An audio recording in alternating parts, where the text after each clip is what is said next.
Okay, I'm going to call to order this meeting of the Montgomery County Board of Supervisors on Monday, August 10th, 2026. Our first order of business tonight is to go into closed meeting. Be it resolved, the Montgomery County Board of Supervisors of Montgomery County, Virginia hereby enters into closed meeting for the purpose of discussing the following. Section 2.2-3711, 1, discussion, consideration, or interviews of prospective candidates for employment, assignment, appointment, promotion, performance, demotion, salaries, disciplining, or resignation of specific officers, appointees, or employees of any public body. 1, New River Valley Emergency Communications Regional Authority. 3, discussion or consideration of the acquisition of real property for a public purpose or of the disposition of publicly held real property where discussion in an open meeting would adversely affect the bargaining position or negotiating strategy of the public body. 1, Allegheny Springs Consolidated Site. 5, discussion concerning a prospective business or industry or the expansion of an existing business or industry where no previous announcement has been made of the business or industry's interest in locating or expanding its facilities in the community. 1, project number 2026-013.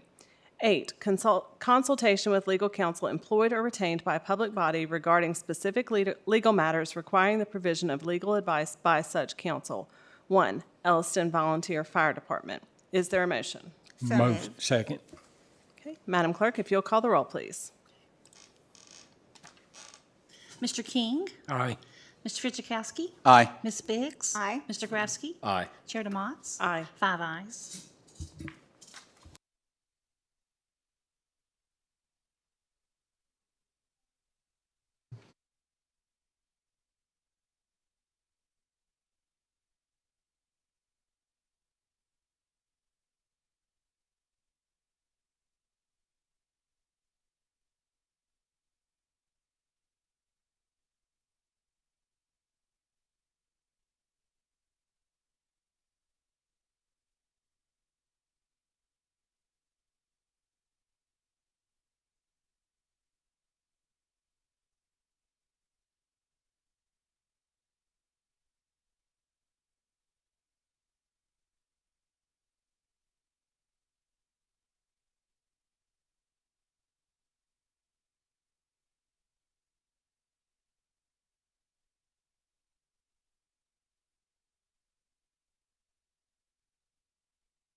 Is there a motion to come out of closed session? So moved. Second. There's a motion and a second. Madam Clerk, if you'll call the roll, please. Mr. King? Aye. Mr. Fidzikowski? Aye. Ms. Biggs? Aye. Mr. Grafsky? Aye. Mr. Kitts? Aye. Chair DeMotts? Aye. 6 ayes. Next item is the certification of closed meeting. Whereas the Board of Supervisors of Montgomery County has convened a closed meeting on this date pursuant to an affirmative recorded vote and in accordance with the provisions of the Virginia Freedom of Information Act, and whereas Section 2.2-3711 of the Code of Virginia requires a certification by the board that such closed meeting was conducted in conformity with Virginia law.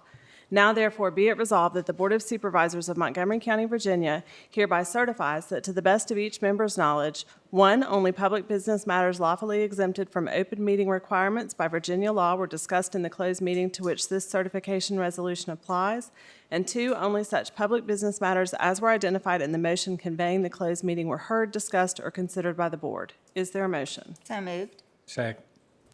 Madam Clerk, if you'll call the roll, please. Mr. Fidzikowski? Aye. Ms. Biggs? Aye. Mr. Grafsky? Aye. Mr. Kitts? Aye. Mr. King? Aye. Chair DeMotts? Aye. 6 ayes. Next item on our agenda is a moment of silence and pledge of allegiance led by our County Administrator, Miss Angie Hill. Please rise as you're able for a moment of silence and then join me as I lead us in the pledge.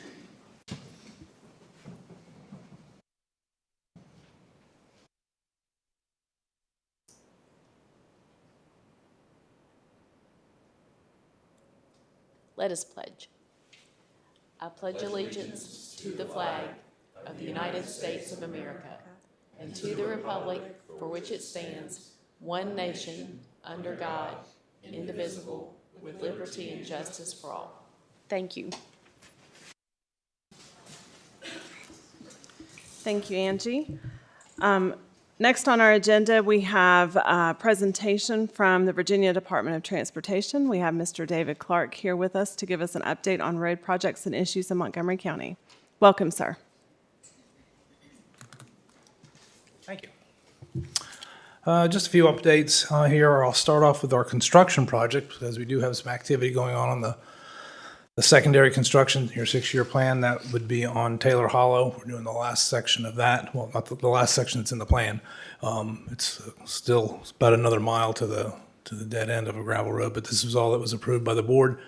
This will get us to the low water structure that we completed a couple of years ago, and will be a total of about 3/4 of a mile of Taylor Hollow paved, and then we'll move on next year to the next road on the plan. Other than that, it's been a lot of maintenance work getting into the first month of the new fiscal year. We're still patching ahead of the upcoming paving schedule, and so that's why we're doing some work on Wake Forest Drive and Riverside Drive. We still have plans for more pothole patching, particularly on Mount Tabor Road, which we've had some requests for. But also, of course, working in some of the unpaved roads. We did mow primary routes. A lot of tree calls. We had these pop-up storms all over the place that did do some tree damage, and we spent a lot of time just picking up after those. Kind of in the southern part of the county, we did do some patching work, blading asphalt work. Boners Run, Allegheny Springs, Woodrow, Old Town Road, Flatwoods, and Bradshaw Brake Road as well, along with some of the other types of things I mentioned, the unpaved roads. And we had a combined crew of our two Blacksburg and Christiansburg areas hitting some of the mowing on Route 11, getting some of the brush, and they'll be traveling through the Blacksburg area as well there. And then we had the big pipe replacement on Walton Road at Route 114 where we had to have that closed for a day. But that's unavoidable, some large pipe in there, and it went fairly smoothly. And just like I said about the northern half, the southern half had its share of trees with a lot of the storms that we've had too. So that's it. Thank you, sir. Let's see if anybody has any specific questions about projects. We'll start with Supervisor King. Do you have any? Just a couple of things. Thank you for being here. Went up through Walton Road up there. Could I get somebody to ride through there and just look at that? That road's getting in bad shape. Walton Road? Walton Road. And then on Brush, cut the brush back on Paul School Road and Camp Curry Brook. That's all. it. Thank you. I'm going to add on about Walton Road, if you don't mind. Okay, I will not talk. The one-lane bridge right before the tracks, it looks like some repairs were completed recently, possibly on the bridge. There's some wooden decking. Yeah, they've done some. I think that's scheduled to be completely replaced at some point. Okay, But that may have been just a routine thing. I'll double check because I know we've had a project that's going to require a detour and that prefer to be closed for a while. okay, thank you. Supervisor Kitts, you were shaking your head no, you don't have anything. Supervisor Biggs? Thanks for being here. Remind me of when something's going to happen with the intersection of Price's Fork and 114, where I think you were going to put a right turn lane. That's going to be a very large project. In fact, that's why we had to do the pipe there at Walton and 114. But that's coming up soon. I'll get the date that's exactly going to start. But I think it's been out to advertising, bids are back, and I think we're getting ready to start that. Yeah, been going on a long time. That'd be a good one. Yeah, it's turn lanes on both sides on Price's Fork Road and on 114. Okay, thank you. Supervisor Grasky? Vice Chair Pachkowski? Yes, been getting a lot of citizen complaints on brush growing out into the roadways, North Fork Road area, and I'm trying to remember the name of the little road that goes off of that from downtown Ironto. Right. But Off to the left, right? yes, That elsewhere, yeah. yeah. But and also complaints of potholes in that area too. And I know last year you all did a lot of repairs on North Fork, I think on the shoulders, but some of them apparently are coming out. I haven't had a chance to get out there and look to see where they're at, but that's one location. Were you able to find the ones on Allegheny Springs? I still hadn't seen that. I Okay. wrote it a couple They're going to times. be between Forage Road and the Okay. dairy farm. And they're all in the northbound lane coming back towards Shawsville. Yeah. But there's some, well, one of them had paint on it, so I thought maybe you had Yeah. sprayed it. But one of them is so deep, if a motorcycle runs into it, it's going to be, Is Dairy Farm Road beyond Forage Road? no, Okay. no. I'm talking about the dairy farm itself. Okay. Yeah. Yeah. So it's between there and Forge Road. Yeah, because I didn't recognize that road, but I turned around at Forage when I was Okay. out there. All right. Well, yeah, that one is, there's several of them in there that are really deep. And we get a lot of motorcycle traffic in Yeah. the summertime going up through there into Floyd County. So that's a pretty big deal. But also brush on Mount Pleasant and Allegheny Springs. And the biggest problem is they're covering up the warning signs, the chevrons and the different warning signs that you guys put up. So they definitely need to be daylighted. But one that was of big concern to one citizen was a couple of weeks ago on Pilot Road, right before you get to Craig's Mountain Road. Yes. There was an accident, and the biggest problem with the accident was that as traffic came along, they couldn't see around the curb because the brush was so overgrown. We just did some work on that, and Mr. Huffman called us and talked to us about some of that Okay. stuff. Yes. Yeah. And we had a crew out there, so Yeah. that part should be taken care of. Okay, already. very good. That's great. But that, and I want to thank you for all your help on the issues with Peddler Road and the truck stop. I hope that you all be able to work with the truck stop and get maybe some different signage. But I did go out there the day that you told me that the mowers were there, and I thought that was very convenient because you probably drove right by those mowers. Well, I did. I went from there after we talked there. I went back up Route 11, and I saw them out cutting, so I made a call. Yeah, I said, yeah. while they're down here, can Yeah, you send them that's- up North Fork and see if you can get Peddler? And they did that because they had a lot to do on on 603 there between Route 11 and 81, just along some of that guardrail in there. It needed work anyway, so they just came on through. Well, I think it made a difference. Yeah, I mean, that'll help, and we are still in meetings with the truck stop to see what we can do with signs. Okay. All right. Well, thank you very much. Supervisor Kitts. Yeah, thank you, Madam Chair. Question on the Prices Fork intersection. So I know that you said it's coming up. How's that going to affect through traffic? Because that road's pretty busy going down past that intersection. How's that going to affect traffic overall? They may have to flag it at certain times, but they'll mostly just have to do lane shifts and work out of traffic, and it won't be. I don't know what the maintenance traffic plan is. I haven't seen the plans for that. I'll find out what they're allowing time of day wise and how much to be closed. Okay, because it's right just past the school. I just want to make sure, because I know we're going to have buses Oh going yeah, through there. they're and very all nine sensitive. yards. Yeah, we have our whole traffic engineering. They went out and looked at all that and then devised a maintenance of traffic plan based on what they know is going on at the arsenal, the school, and then traffic just going to Blacksburg from various sections of Pulaski County and that section of Montgomery County. So I'm going to throw you a curveball. So Houchins Road, it's up past where Christiansburg runs out and goes into those developments. It's on the border of mine and Steve's area. But I've had reservations about that road for a long time. It's kind of narrow. It's about a lane and a half. And they're building a lot of houses and apartments and townhouses back there. And we recently got a citizen complaint and she sent a picture, it was a great picture, of a tractor trailer stuck across the road blocking, and that's the only way in and out of that area. I know the backside, you can't get out of it because it goes, I think it would connect to an industrial commercial area. I know that you can't do that. But I think there's something along the lines, we've got to figure something out because it's only going to get exponentially worse, especially if we had to get emergency vehicles up that road. Right. I know the intersection belongs to Christiansburg, but the road is ours and ultimately VDOT. So I just want to throw that out there because I know that was a pretty substantial block for a while. And it's something we need to look at down the road. Yeah, So, there's a no study pun going on intended. for that whole section right through there that will include that intersection.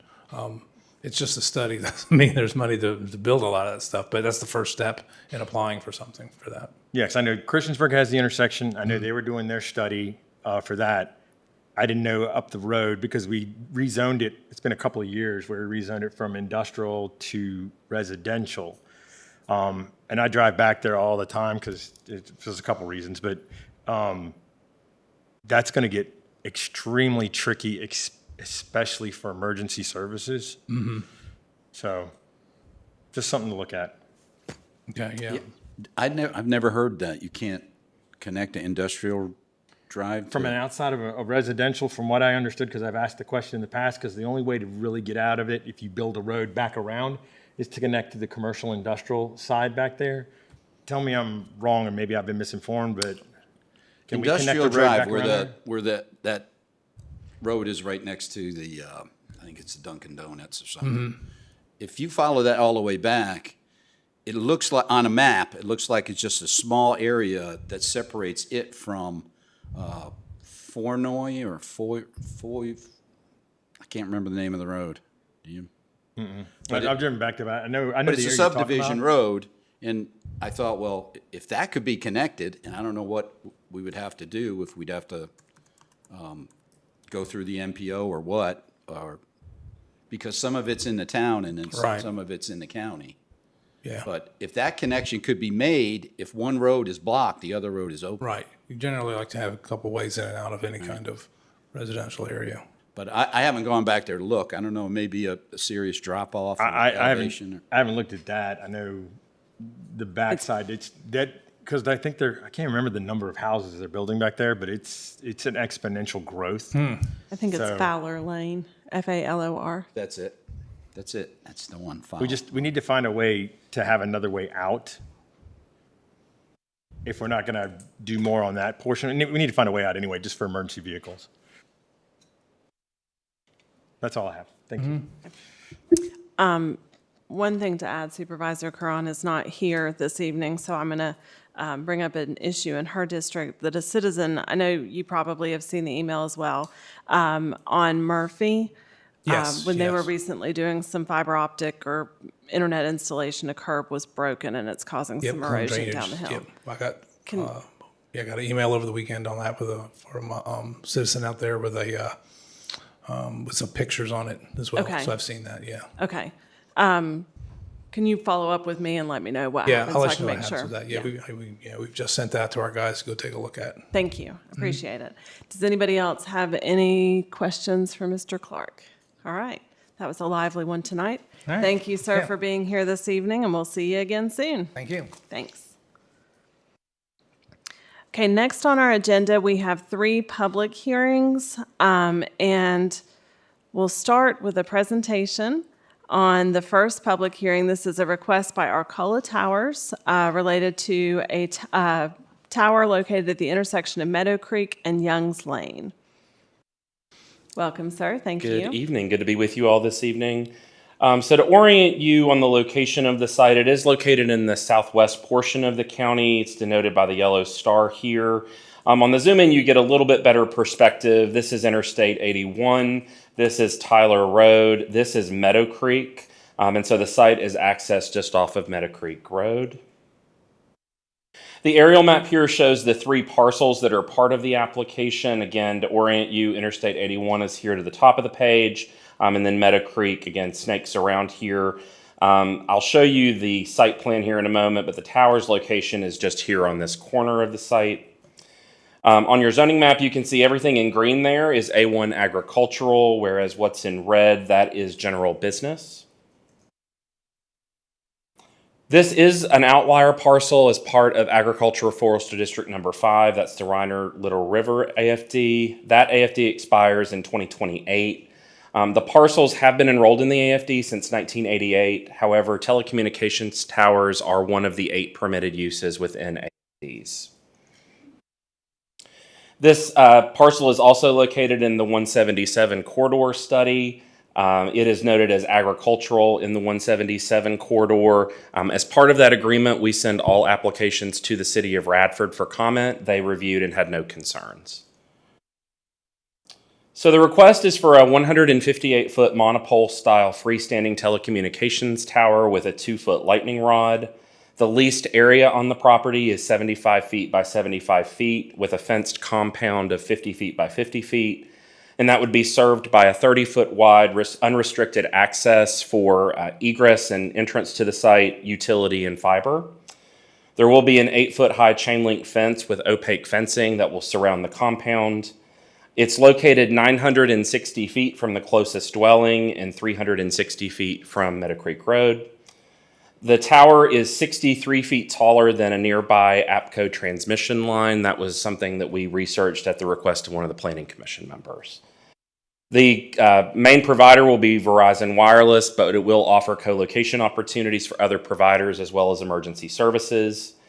The applicant has stated that the area is identified as having low to marginal levels of wireless coverage and that increased network capacity is needed. I gave you the definition there for a freestanding tower as well as defined by the zoning ordinance.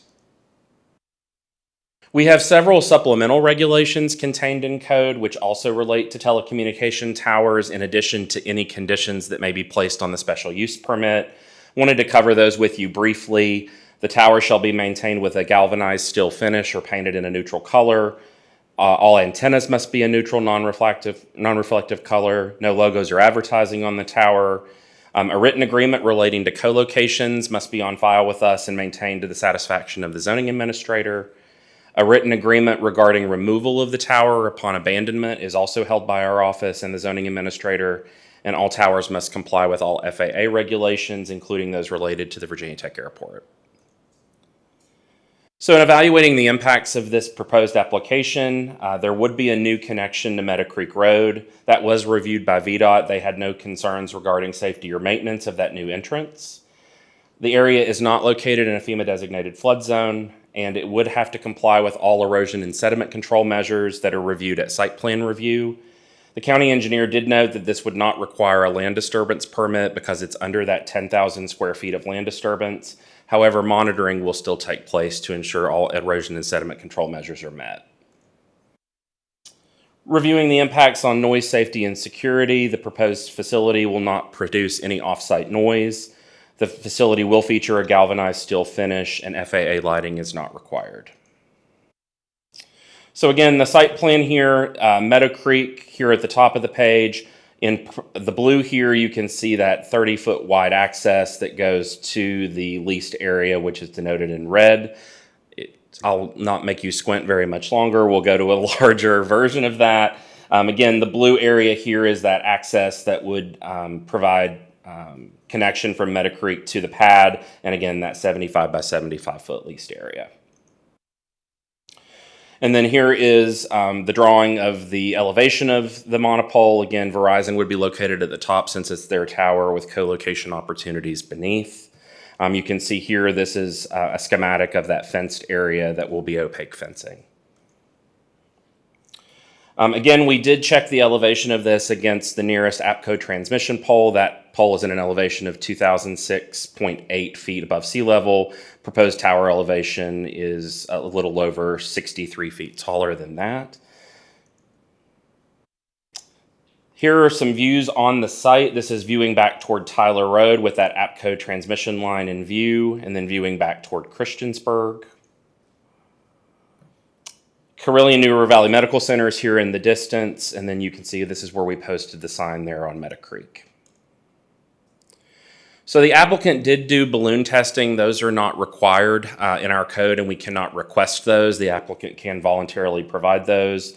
They did balloon test from 13 different locations, and they determined that the tower would be visible from 8 of those locations.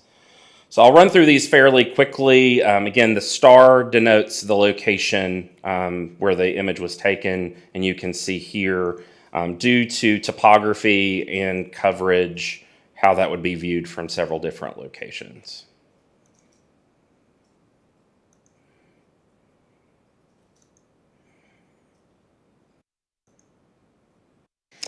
So we did evaluate this application based on the 2025 comprehensive plan as it was received prior to July 1.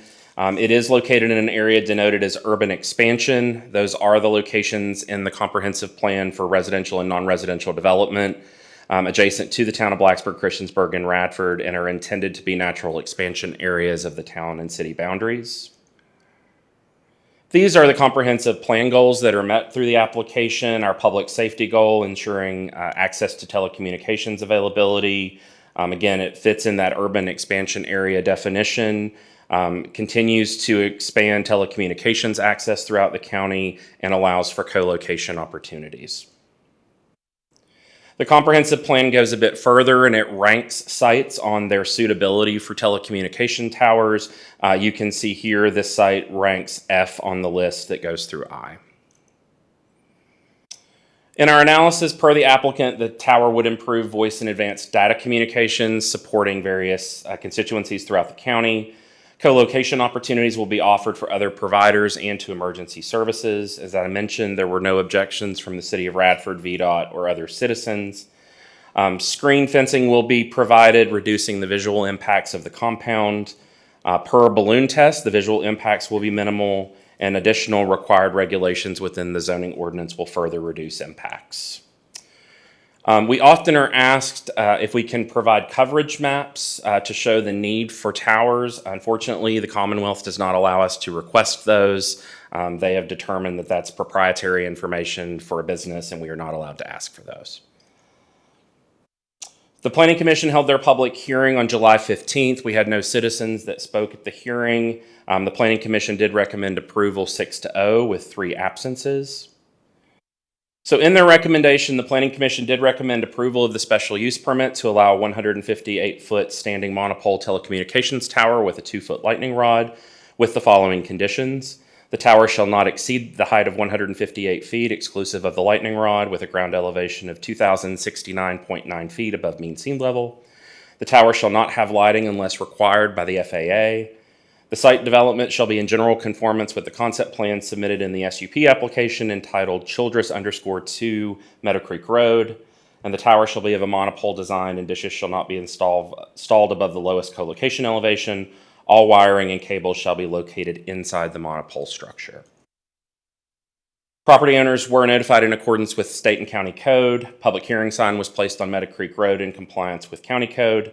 Legal ads were run in Cardinal News, and staff has not received any inquiries relating to this request. However, we might have someone here this evening to speak. I'll take any questions that you have. Jonathan Yates is here representing the applicants if you have questions for him. And then, Okay. Does anybody have any questions about this? Supervisor King? Just one question. yes, sir. When I was at the planning commission meeting, I didn't hear this brought up, but you said you don't need no lights on top of the tower? So the FAA has lighting requirements for certain elevations. That takes into account the height of the tower, but also the elevation of the property. And based on the height and the flight trajectory for the airports, they did not require any lighting. Well, my concern is, I know the airport's away from there, but lifeguard comes through there. Have y'all talked to the med center or anything? We have not received, the Med Center would have received a notice as an adjacent property owner, and we didn't receive any feedback from them. I will let Mr. Yates speak to the specifics on lighting because I am not a tower expert. Welcome, sir. Thank you for being here. It is so good to be with y'all again. First and foremost, I just got to compliment Justin and his team. From start to finish, working with Kim, Jude, and Justin. You know, particularly Kim, I wore out during the process asking a lot of stupid questions. You know, she never laughed at me. She got me through the process, and you put together one heck of a team here in the county. Yes, sir. As towers go, this is a good bit shorter. The general rule in the country is you got to illuminate 200 feet and above on a tower. This tower was reviewed and approved by the FAA. Okay. They made two important findings. They found a determination, no hazard air navigation, and marking and lighting are not necessary. And why they found that finding, we're about 8.2 nautical miles from the Tech Montgomery County Airport, and then we're about 8.9 nautical miles from New River Valley. So, and you know, I'm thanking people. I know this isn't about lighting. I got to reach out. Laura and Henry are with us tonight. It's their property. I worked on a lot of towers, but never have I worked on a tower where the property owner can trace their family's ownership of the property to the 1770s. Evidently, it was a bigger grant from the king way back then, but this is the last 111 acres, and they've been wonderful to us too with allowing us to place it right where Verizon needed it to be on their 111-acre property. I'm here for any and all questions y'all may have. Thank you. Supervisor King, that's it. Does anybody else have any other questions before we open the public hearing? All right, gentlemen, we're going to open the public hearing. So this evening on our agenda, we do have 3 public hearings, and in addition to that, we have public address. We do have guidelines for public address or public comment during the public hearing. I'm going to go ahead and review the guidelines, and these do apply across all 3 public hearings, and then when we get to the public address section of the agenda. Public address or public hearing sign-up sheets were available outside the meeting room. Following the names on the sign-up sheet, if there are additional people in the room that want to speak, they'll be welcome to come forward after we get through the names on each list. And then each speaker has 4 minutes, whether speaking as an individual or a representative. All comments must be directed to the chair and other supervisors from the speaker's lectern at the front of the room. And please begin your comments by stating your name and where in the county you reside. Debate between speakers and members of the audience will not be allowed. Speakers may leave any written statements, comments, or additional photos or what have you with the board clerk here at the end. And speakers will be judged out of order should they engage in personal attacks, use profanity or abusive language, or debate with the audience and not address the supervisors. Accepted etiquette is to not applaud or make loud responses. So I'm going to open the public hearing on this first item for the special use permit for the telecommunication towers located at Meadow Creek and Youngs Lane. We did not have anybody sign up on the sign-up sheet in the hallway. Is there anybody in the room that would like to speak to this public hearing? Seeing no motion. Oh, I do have one. Yes, please come forward.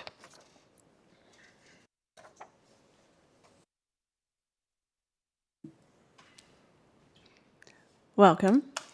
Welcome, thank you. My name is Steve Gillespie. I live at 201 Fairfax Road in Blacksburg. It occurs to me that one of the things that I saw during the presentation was that the tower is a valuable piece of real estate now because it's got so much height, and then they can sell that to other people. Verizon can.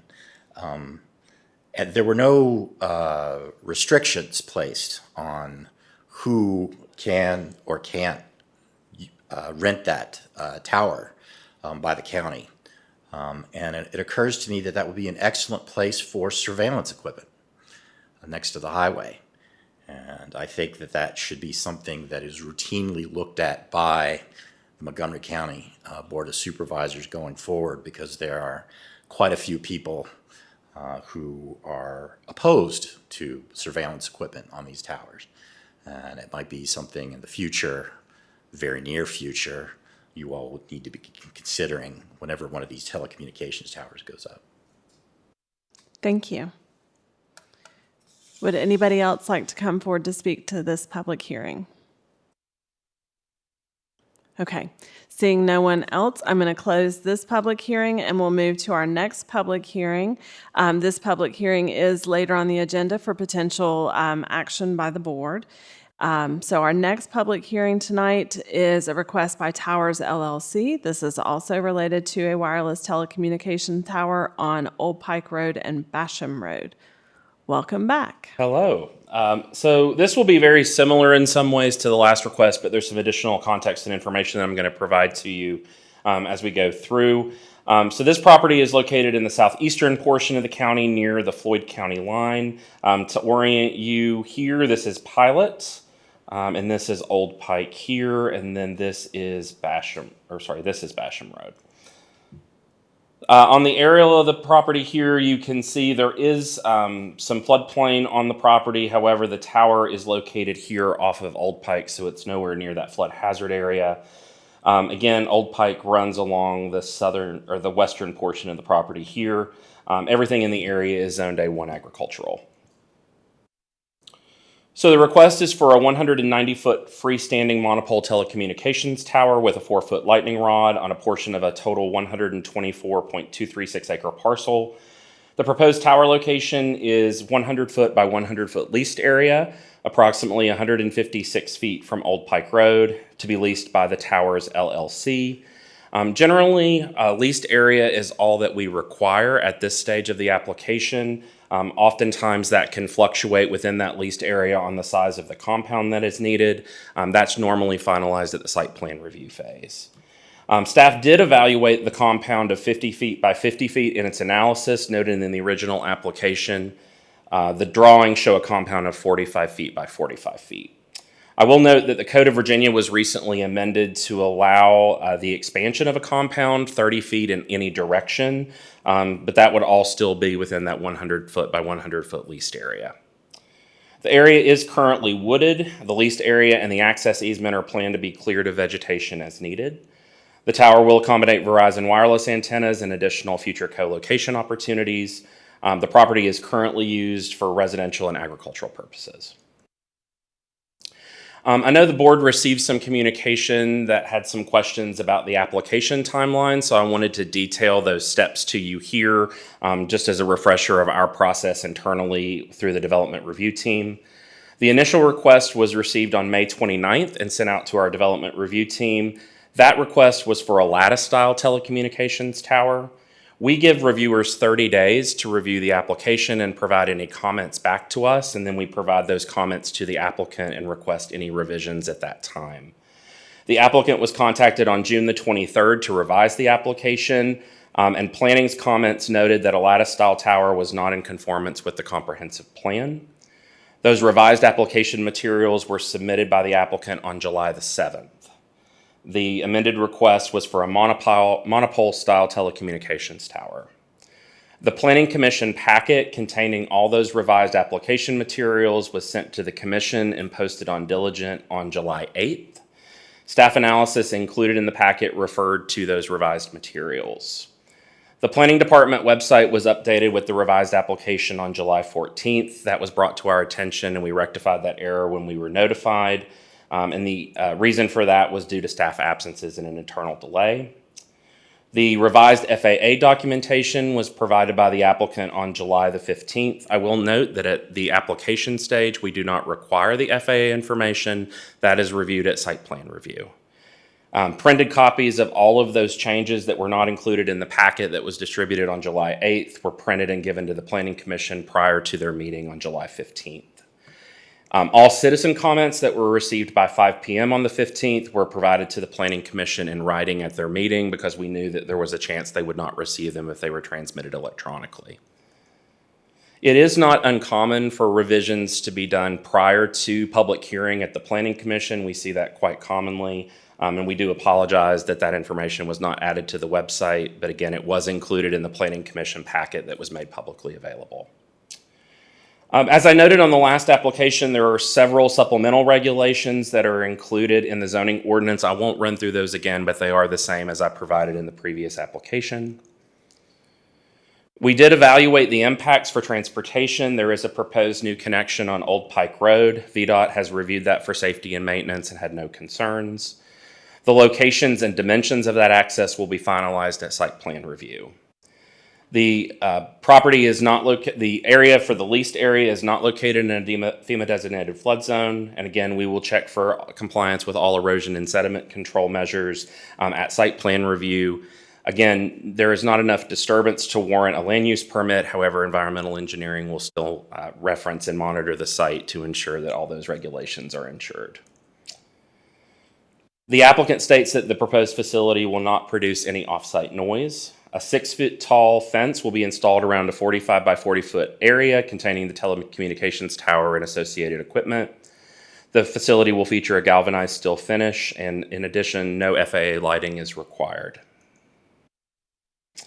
So again, the site plan here, this is Old Pike Road. You can see that access that is proposed to get to that leased area, and then the smaller compound area located within the middle of the leased area there. This is a diagram showing the monopole at the center and then the associated equipment within that fenced area. And then there's the elevation of the tower. Again, Verizon Wireless at the top with co-locators located underneath. Here's a view of Old Pike Road looking south from the tower entrance. You can see where we posted the sign on the property, and then this is the same location looking north. And then this was taken from Basham Road looking toward the proposed site entrance. You can see that there's quite a bit of vegetation on the site. The applicant has stated they're going to preserve as much of that vegetation as possible. This area is located in an area denoted as resource stewardship in the 2025 comprehensive plan. Those are areas that are for preservation from future development through public and private conservation efforts. However, telecommunication towers are considered an allowed use in the resource stewardship areas. Based on the 2025 comprehensive plan, similar goals that I listed for the last application, our public safety goal, our telecommunications goal, and then that co-location goal.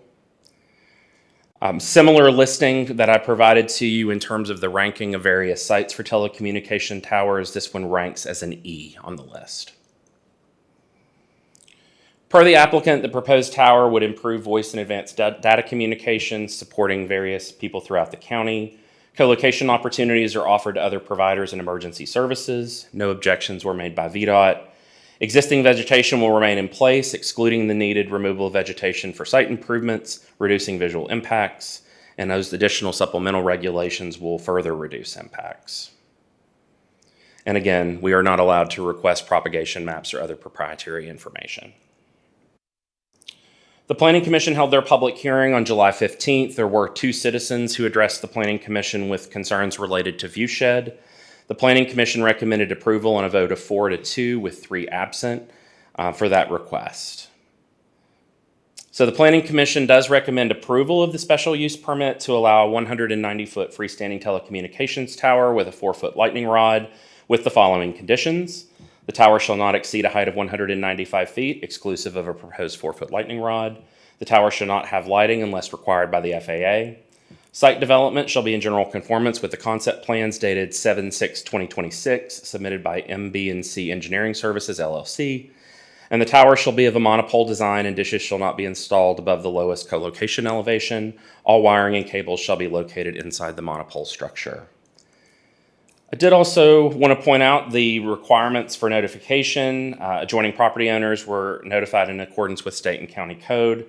Public hearing sign was placed on Old Pike Road in front of the proposed project area.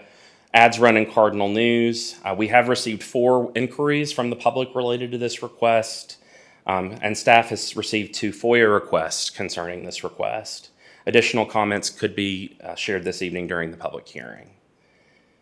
Related to those FOIA requests, I know the board was carboned on those. So we did receive a Freedom of Information Act request on July 3rd. Offices were closed that day for the July 4th holiday with a response deadline of July the 10th. That was forwarded to the FOIA officer on July the 6th, and much of the information was available in the Planning Commission packet, so that information was sent to the requester on July 15th. An extension was requested on July 9th with a new due date of July 21st, and unfortunately that was missed by staff. All remaining materials were sent to the requester on July 31st. We received a second FOIA request on August the 2nd. That was a Sunday. It was responded to by our FOIA officer on August the 3rd with a due date of August 7th. The request did include many of the items that were provided in the previous request, plus additional information. And the FOIA request was completed and all of that information sent to the requester on August the 5th. I will state that planning was very embarrassed by missing that deadline, and we've reviewed our internal processes and ensured that we will not have a delay again in the future. So I will take any questions that you have. Lori Schweller here, representing the applicant, also has a brief presentation after questions for me, and then I will turn things over to her. Thank you. Okay, do we have any questions for Justin? No? Okay. So let's see a brief presentation from the applicant.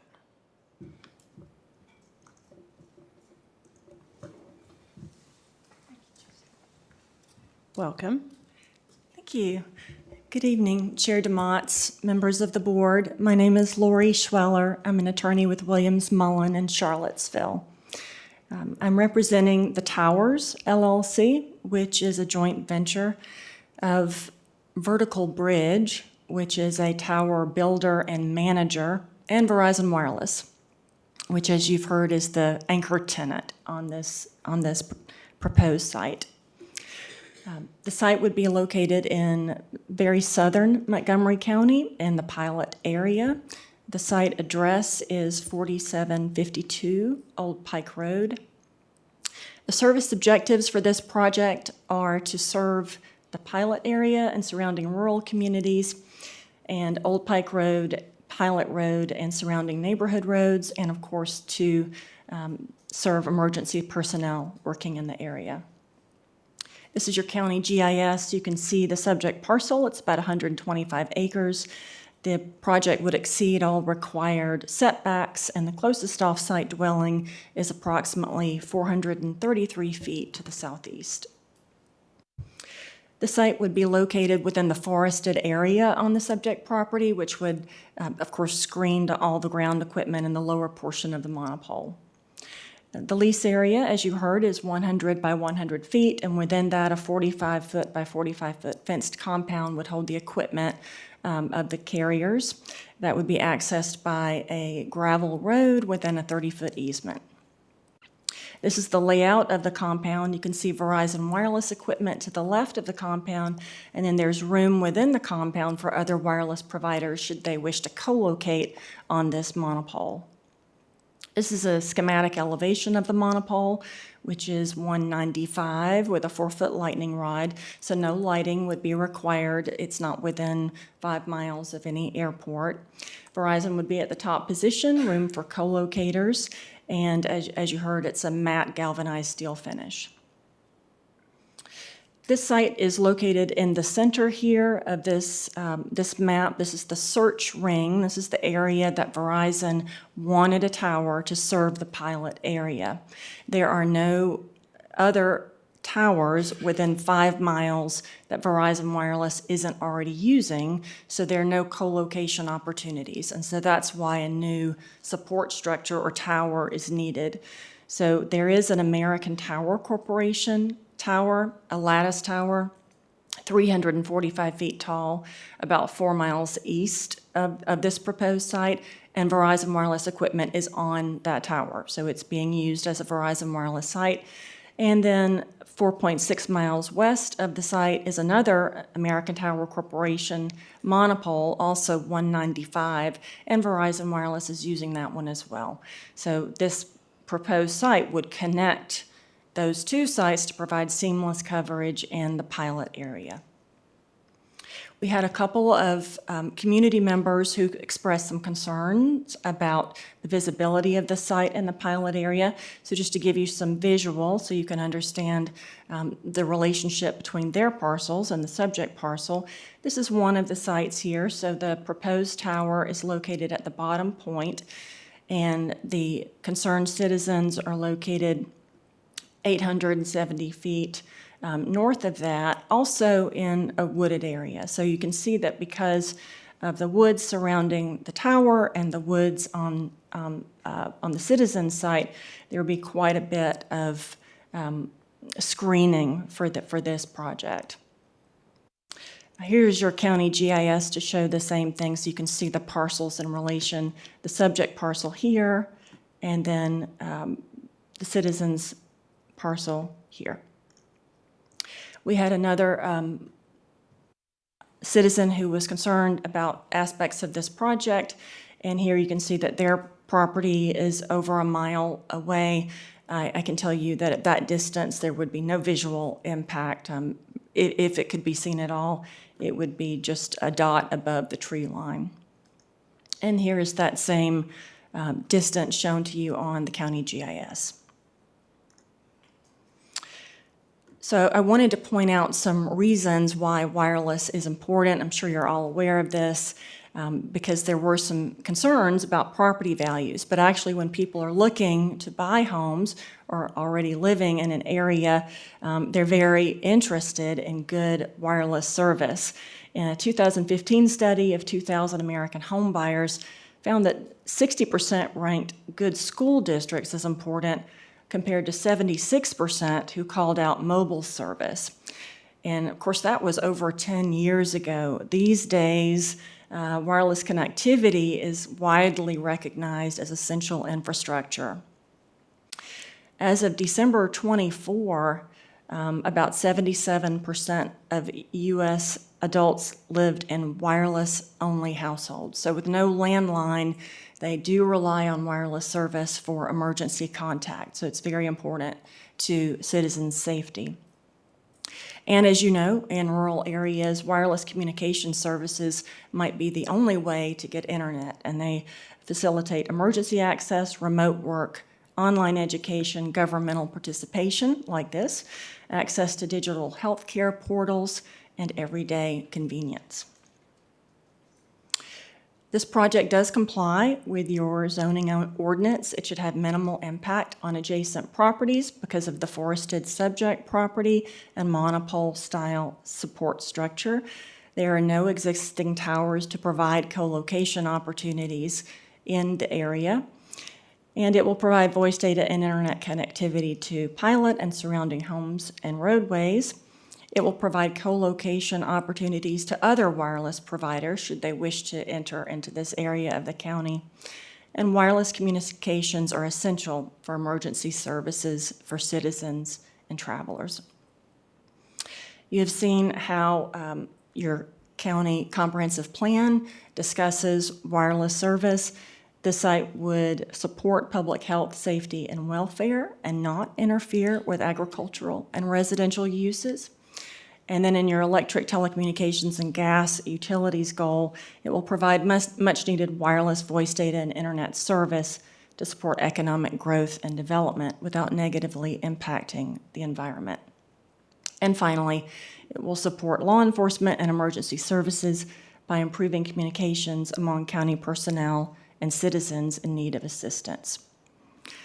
I'm happy to take any questions you might have now and or after you hear from the public. Please let me know if you have any questions. Great, thank you. Does anybody have any questions? I I do believe we're probably going to ask at some point this evening the concern that the citizen brought up about surveillance equipment being installed on these monopole towers. Is the tower restricted just to mobile use or communications use, or could surveillance equipment be installed on these towers? Or on your tower, not? So this tower would be managed by Vertical Bridge, and they would take in co-location applications for wireless providers from the county, from anyone who wanted to use the tower. I'm not familiar with surveillance being installed on this type of tower. That's actually the first time I've heard of that. So I don't know how that type of application would be considered by the tower manager. Something I can look into. Okay, thank you. Thank you. Any other questions? All right, thank you for being here. This is also on our new business section of our agenda for later. The board could take action if we feel ready to, but with both presentations complete, it's time to open the public hearing on this telecommunication tower. Speaking very slowly to give everybody time to get ready. We did have a sign-up sheet in the hallway for this public hearing. We did have 2 people sign up in advance to speak. So the 2 names that we have signed up in advance are Joan Wolfe and Brian Jones. So we'll start with Joan Wolfe, if you're in the room. I have a copy of. If you want to give that to our clerk.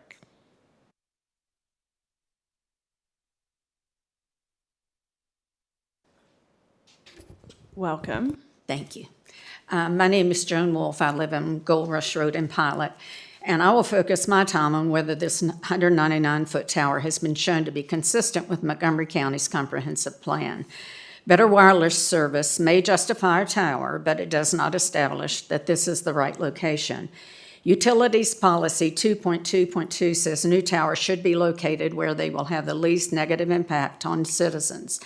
The comprehensive plan also establishes a hierarchy for tower locations, and wooded resource stewardship land like this site falls behind industrial, commercial, and high-density areas. That does not prohibit a tower here, but the record should explain why this site meets the plan's goal of minimizing impacts. At the Planning Commission hearing, a commissioner asked whether this was the best possible location. The applicant's representative could not explain why this particular site was chosen, other than that it met the client's requirements.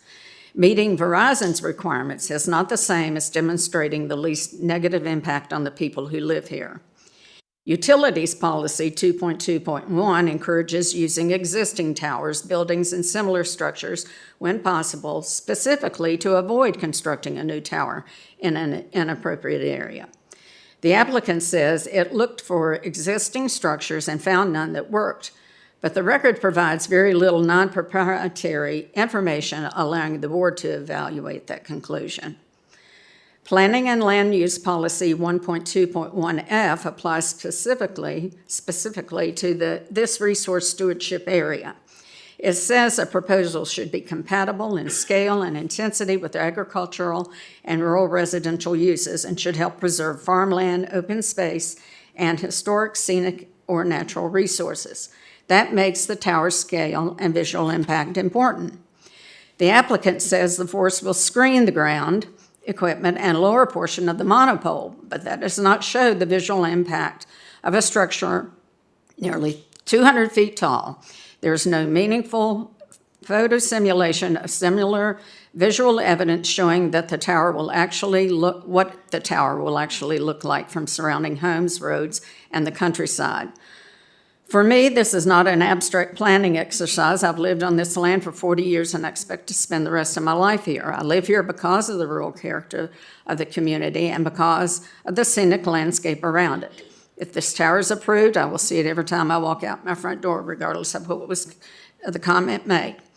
I am not asking you to protect my view simply because I prefer it. I'm asking you to apply the policies Montgomery County adopted specifically to protect rural character, scenic resources, and the people who live in these areas. County staff already found the original lattice design inconsistent with the comprehensive plan, and changing it to a monopole addressed that design issue. It did not establish that this location has the least negative impact. It did not establish that a structure of this scale is compatible with this rural landscape, and it did not establish how this proposal helps preserve the scenic resources the comprehensive plan specifically tells you to consider. I respectfully ask you to deny the special use permit. Thank you. Thank you. And next up, we have Brian Jones.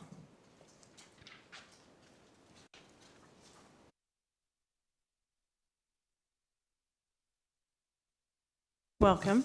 Thank you. My name is Brian Jonas. I am speaking on behalf of my wife, Caitlin, who remains a Montgomery County resident, even though military orders currently have our family stationed at Fort Belvoir. I've been helping Randy and Joan Wolf throughout this process, and what concerns me most is that ordinary residents should not need attorneys, Freedom of Information Act requests, and weeks of research simply to determine what the proposal of their county is being asked to approve. That problem began before this application was even filed. Randy and Joan received no written notice from the applicant before their application was submitted. The county confirmed that there is no record of the applicant providing any pre-application notice. While Virginia law does not require an applicant to provide that notice, Virginia code expressly says that locality may disapprove an application when the applicant does not give adjacent landowners written notice at least 15 days before applying to locate a new structure. That provision is significant. The General Assembly specifically preserved this board's authority to consider whether people most directly affected were given notice before a formal process began. Here they were not, and unfortunately the information problem continued after the application was filed. The county's own public hearing notice directed adjoining residents to the county's pending applications website to review the proposal, but the county has now confirmed that the revised monopole plans and narrative were not posted on that webpage until 5:07 p.m. on July 14th, the evening before the July 15th Planning Commission hearing. The public got these documents the evening before the hearing, even though the Planning Commission received those same revised materials 6 days prior on July 8th. The next morning, the Planning and Zoning Administrator acknowledged this in an email to the applicant's attorney. He explained that the website had not been corrected, but he said he did not foresee it being an issue because the Planning Commission had received the correct packet the previous week. But that is precisely the issue. A public hearing is not meaningful simply because the county officials and the applicant know what is being proposed. The residents appearing at the hearing also need a reasonable opportunity to review the same proposal, understand it, and prepare their response. When Joan submitted her written comments to the Planning Commission, the county forwarded them to the applicant's attorney within 10 minutes. While there's nothing improper about letting an applicant respond to citizen concerns, the concern is the imbalance. The applicant was being promptly equipped to respond to residents while the residents were still trying to determine which county documents accurately describe the proposal. Even on the morning of the Planning Commission meeting, the record was still changing. At 8:14 a.m., the applicant submitted its presentation slides. At 8:45 a.m., it submitted corrected federal documents. All these are part of the official record and were clearly not available to the public at a reasonable interval before the hearing. There is also the unresolved question of the county's own procedure. The written special use permit process provided to the applicant says revisions generally should be submitted 10 business days before the Planning Commission hearing, with any revisions submitted later than that requiring a deferral unless that requirement is waived. Yet the controlling revisions were submitted July 7th for a July 15th hearing. The county's Freedom of Information Act response states no waiver or deferral is required, in direct contradiction to this own policy document. If that written procedure did not govern this application, then I think the public deserves to know what procedure did. Even today, the updated public application packet on the county website still contains federal airspace documentation for a completely different 150-foot tower in Pulaski County. The county has formally confirmed these documents do not apply to this proposal, yet they still remain present on the county official website. Residents should not have to perform forensic analysis of official county application packet to determine which documents they can rely on and which they're supposed to ignore. I'm not alleging bad faith. I'm saying the process did not provide the public with a stable, accurate record and meaningful time to respond to it. If you're not prepared to deny this application tonight, then at minimum defer it. Give the residents you represent what they should have had throughout this process, a clear understanding of the proposal, an accurate record, and a fair opportunity to respond before the final decision is made. But Virginia law expressly gives this board authority to disapprove this application based on the applicant's failure to provide advance notice to adjoining landowners. Given that failure and everything that followed, I respectfully ask you to exercise that authority and deny this application. Thank you. Is there anybody else that would like to come forward to speak on this topic? Seeing no one else come forward, I'm going to close this public hearing, and we'll move to the third and final public hearing of the evening, which is an ordinance amending Chapter 2, Section 2.36, returned check fee to include electronic payments. Not sure who's on deck for that. I can speak to that briefly. The code changed and it allows the county to include a return check fee for electronic payments. The electronic payments is the portion of the code that changed. So this is a public hearing on that ordinance amendment. Okay. Did anybody have any questions about this before we open the public hearing? No. Okay. Perfect. We did have a sign-up sheet for this item in the hallway, and nobody signed up to speak in advance of the meeting. Is there anybody in the room that would like to speak to this topic this evening? Okay, seeing no one come forward, I'm going to close this public hearing, and we will move to the next section of our agenda, which is public address. We did also have a sign-up sheet for public address in the hallway. Several people signed up in advance to give comments during public address. So I am going to start at the top of the list. I'm going to call the first two names just so the person on deck is ready to come forward when the first speaker is done. So first we have Molly Prilliman, followed by Gwyneth Homer.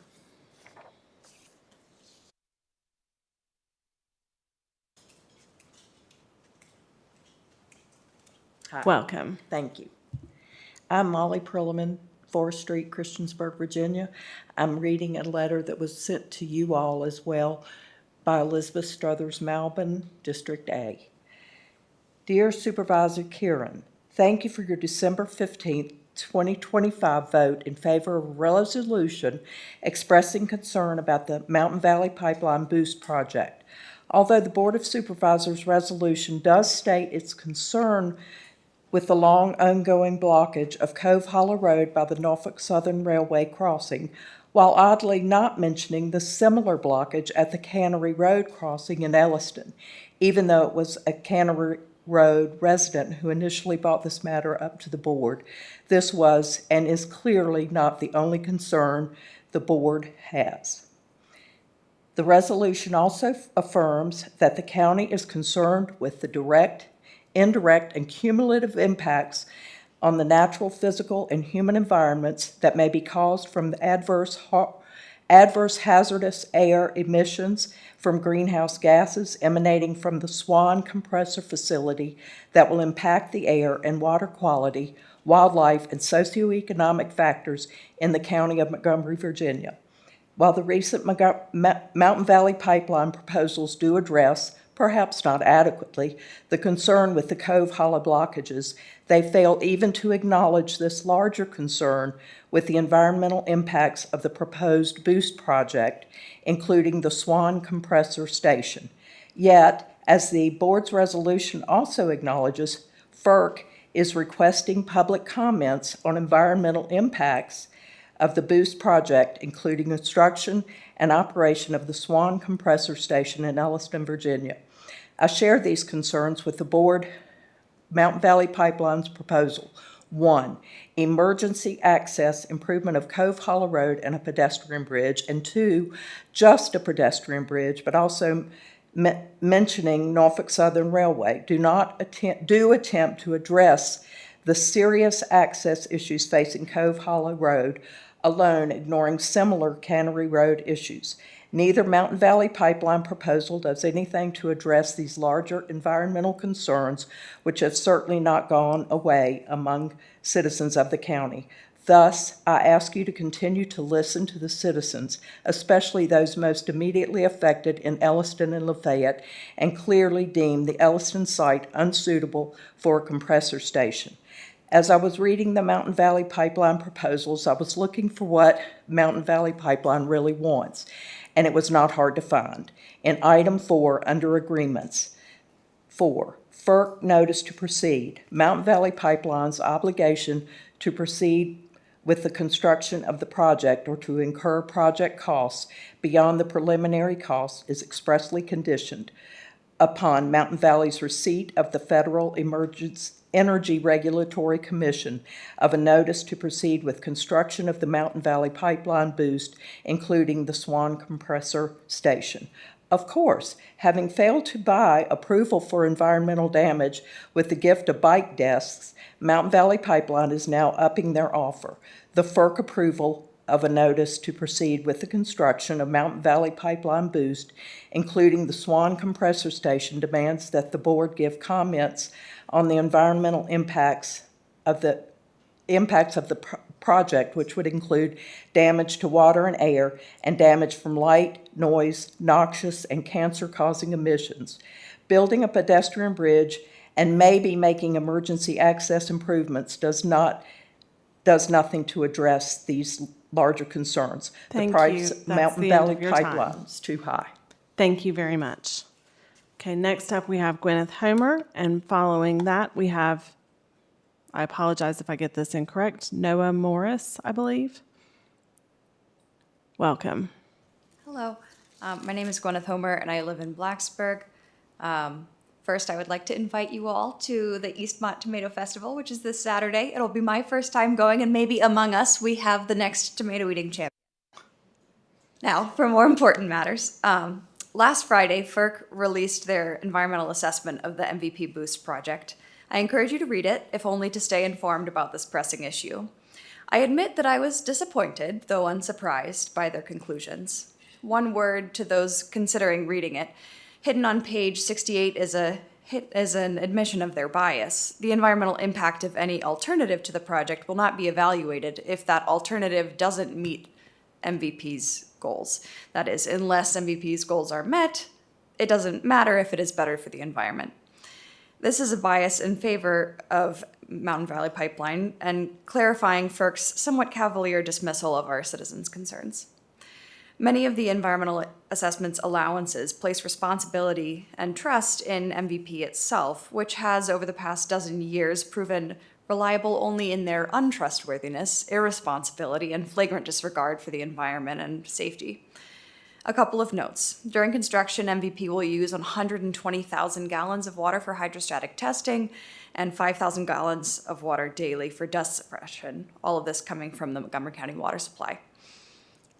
This is all while our water table recedes lower and lower, and while citizens are encouraged to limit our water use because of the drought conditions. Additionally, the project will use 7.8 acres of farmland. The Eastmont Community Garden, which is less than an acre, has produced thousands of pounds of produce in an area that doesn't have a grocery store. Imagine the potential yield of that 7.8 acres. In the climate crisis, we're facing drought, fires, flooding, extreme temperatures, catastrophic storms, and by some predictions, the sixth mass extinction. It's easy to become overwhelmed by all of this and to succumb to hopelessness. But as environmentalist and writer Bill McKibben said, there is something we can do. We can stop making it worse. By allowing this project to move forward, we would be enabling the extractive and consumptive practices that threaten our very existence. If we want Montgomery County and the United States to last another 250 years, or even just 25, we must change our trajectory. Please keep the door open for alternatives, and unlike FERC, consider the environmental and social justice effects, even if it isn't in favor of the gas industry. By holding the line against this project, you are allowing in innovation, health, sustainability, and community. Please stay strong and hold the line. Thank you. Next, we have Noah Morris, and then following that, Adam Ryan. I hope I didn't get your name wrong. I'm sorry if I did. Lifetime in healthcare, my penmanship is poor. Welcome. Hi, Noah Morris, 2076 Lester's Gate Road. So yeah, both of these proposals I've seen are woefully inadequate and fail to address y'all's previously concerns. The access and obstruction of emergency vehicles remain. If it's a problem on Flower Lane, it should be a problem in Elliston. MVP continues to use their out-of-state clout and corporate money to bully and endanger this community and shows their continued disregard and disrespect for members of this community by failing to give adequate responses to this information and giving biased EIS information as well. As a retired EMT, B1595664, I know the essence of time is critical. And I don't think any of us would want a company's profit causing the death of any of our loved ones due to a delayed emergency response. So with that, I'd like to say MVP is continuing to seek their profit and convenience over our county and community members' safety and well-being. And furthermore, I encourage y'all to reject both these proposals. And further, ICE must be abolished, and I encourage y'all to not participate in any engagement with ICE as a new Gestapo or help them fill their concentration camps. Thank you for your time. Thank you. Next, we have Adam Ryan and then Ellen Ryan.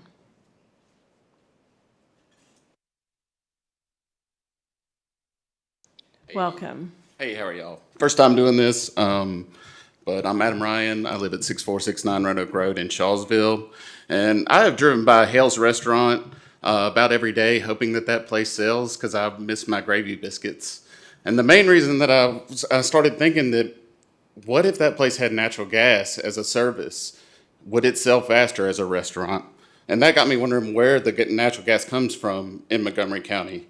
The natural gas from Montgomery County actually comes from starts at the river right there on Peppers Ferry Road. Hold on, let me start again. The natural gas infrastructure is provided by Atmos Energy, and it has a tap off the East Tennessee pipeline that was built in the 1960s and operated by Enbridge. That Enbridge operates compressor stations in Bristol, Glade Springs, and Rural Retreat to increase pressure to that pipeline that serves our area. The East Tennessee pipeline enters Montgomery County at Radford, below the New River, continues across along Peppers Ferry, and actually goes under the Huckleberry Park, where it goes by the Walmart where the tap is for Atmos. It serves most of the area above Christiansburg Mountain. It continues through Ellett Valley, where it goes through the Falls Ridge Nature Preserve, as well as the Peddler Hills Glades State Natural Area Preserve, which is a mouthful, and crosses under 460 in Elliston and continues to break road and on into Roanoke County. In Roanoke County, it actually goes under the Spring Hollow Reservoir that serves Western Virginia Water, the Western Virginia Water Authority. I tell you all this because we've already established trust in this. We've had no issues from these type of companies, and even the Western Virginia Water Authority requested Enbridge lower the level of their pipeline so that they could build a reservoir that serves 180,000 people in Roanoke County, excuse me. And that's just their trust that they've given to me so far. The other thing is this compressor station would increase the amount of natural gas to 600 million cubic feet. Just for, I did a few calculations. I am an engineer by trade. That would generate 109 gigawatts of power per day. To put that into context, to generate that amount of power with solar panels would require a 20 gigawatt solar plant, and that would cover 123,000 acres. For reference, that's half of Montgomery County. So when we talk about environmental issues, the alternatives are way worse. And lastly, 60% of the reduction in greenhouse gases since 2005 can be attributed to the burning of natural gas in lieu of coal. And the other thing is, all our school districts, other than Shawsville Middle School, I believe, and I could be wrong, have natural gas for heating and air. And Shawsville Middle School doesn't because we don't have a gas line there. And for the record, I do like calculations. If we use that 600 million cubic feet that the compressor station would use, that would run a standard restaurant oven and would be able to bake about 8 billion gravy biscuits. And I really think if we served everybody in the world a gravy biscuit, it might be a better place. So I appreciate it. Thank you. The next person we have is Ellen Ryan, and then the final name that I have on the sign-up sheet is Kimberly Homer. After Kimberly Homer, anybody else in the room will be welcome to come forward. Welcome. Good evening. Thank you. My name is Ellen Ryan, and I live at 4295 Walnut Grove Road in Shawsville, Virginia, 24162. Last time I was here, I was speaking against a solar farm that was being proposed on beautiful and historic land along the scenic straightaway in eastern Montgomery County. I want to thank you for adding solar restrictions to the county's comprehensive plan. When Father and Gay withdrew their solar application, they said, they said to our group, just wait, we will make a housing development plan. I thought, good, that's better than solar. We need some growth. Our population is aging and very, very transient. We need growth, and we need to be able to offer natural gas as an option. Now I'd like to give you some thoughts on the Swan Compression Station.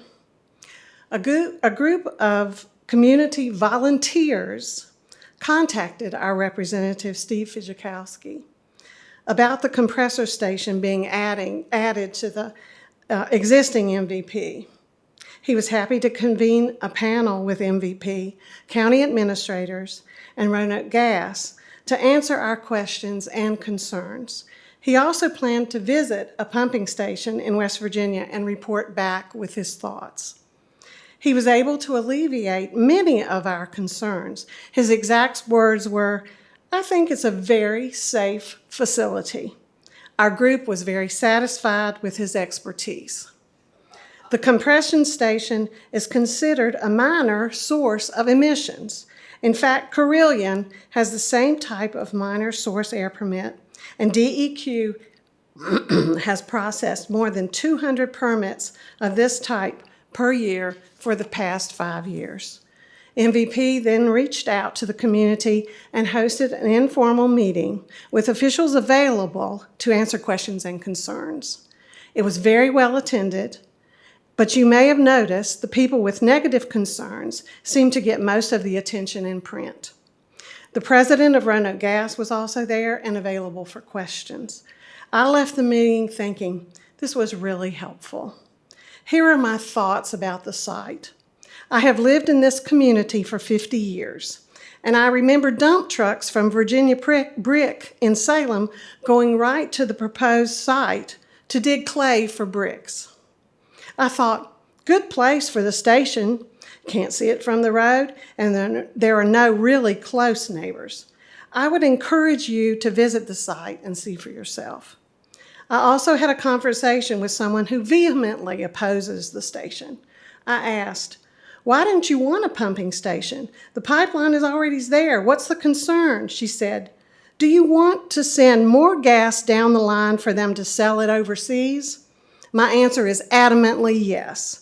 I want people to have the ability to use clean burning natural gas here in Montgomery County, in other states, and in other countries. And just for the record, what if the people in Bristol and Glade Spring and Rural Retreat had said they would not allow a pumping station in their area? The natural gas available in Montgomery is provided by Atmos Energy. It serves many people, but not eastern Montgomery. Isn't building the compression station a good way of helping our neighbors and serving the greater good? And in closing, I hope I don't run out of time because I want to invite you to the Tomato Festival as well. And I want to tell you that on the site next to where the MVP pipeline goes through, there was a tomato garden and a tomato canning factory. We honor that history that is the end of with your our time. annual Tomato Festival, and I invite you all to come. Thank you very Thank much. you. All right, the final name that we had on our list was Kimberly Homer.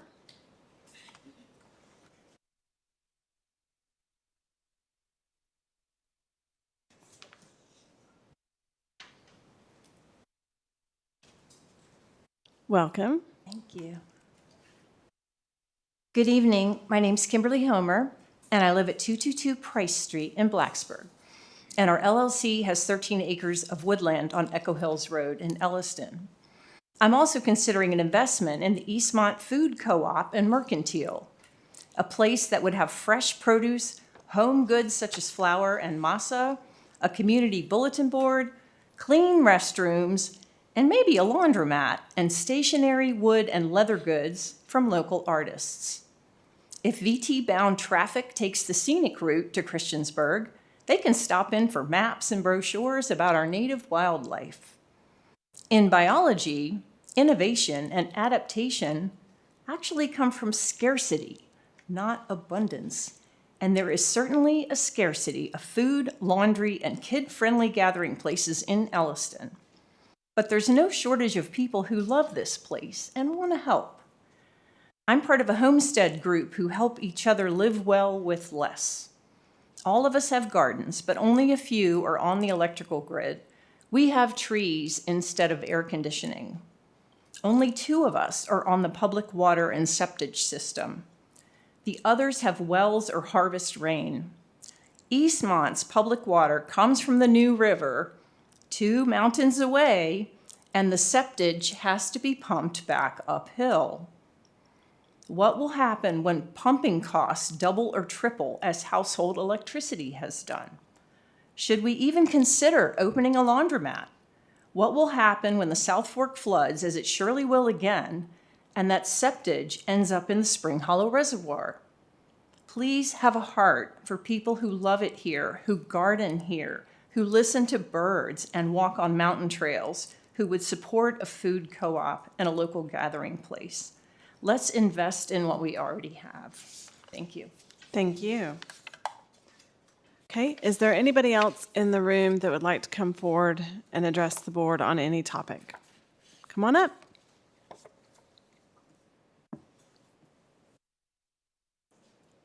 Welcome. Good evening, Supervisors. My name is Emily Satterwhite. I live at 506 Southgate Drive, Blacksburg. I came tonight to ask that you not enter into any agreement that commits you to endorsing a natural gas compressor station in eastern Montgomery County. For the sake of time, I will give just 2 reasons. First, evidence suggests that placement of a Mountain Valley Pipeline compressor station at the proposed site would contravene state law. According to Virginia Code Chapter 2, Article 12, it is the policy of the Commonwealth to ensure that, quote, no group of people bears a disproportionate share of any negative environmental consequence resulting from an industrial, commercial, or government operation. One of the groups of concern, according to Virginia Code, is communities where 30% or more of residents have low incomes. Within 1 mile of the proposed compressor station, an estimated 50% to 58% of households qualify as low income, according to the Lafayette Area Household Survey. That's the 2022 study funded by the Virginia Tech Center for Peace Studies and Violence Prevention. These residents bear a disproportionate share of negative environmental consequences from existing and government infrastructure. Placing additional air, noise, and light pollution at this location, where more than 50% of residents are low income, would likely violate the Commonwealth's environmental justice policy.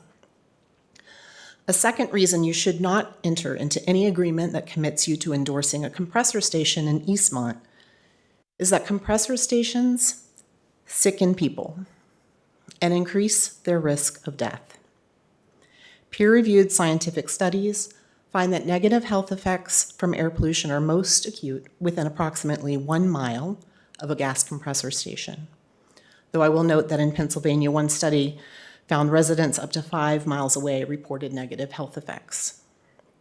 Lafayette area household researchers spoke to someone at every other residence within 1 mile of the proposed compressor station site, totaling 177 residences. Based on the respondents' descriptions, 484 people live in those 177 households. If the sampled residences are representative, approximately 968 county residents live within 1 mile of the proposed compressor station. Of surveyed households, 43% have at least one resident with a chronic illness or disability, including 41% with a lung or heart condition, making them more susceptible to harm from pollution.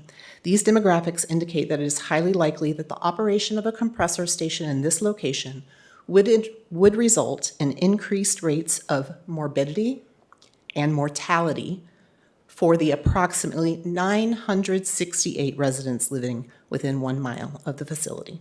Thank you for all your time and care serving Montgomery County. Please continue to affirm that the Cove Hollow site is not suitable for the proposed use. Thank you. Thank you. Would anybody else like to come forward? Come on up.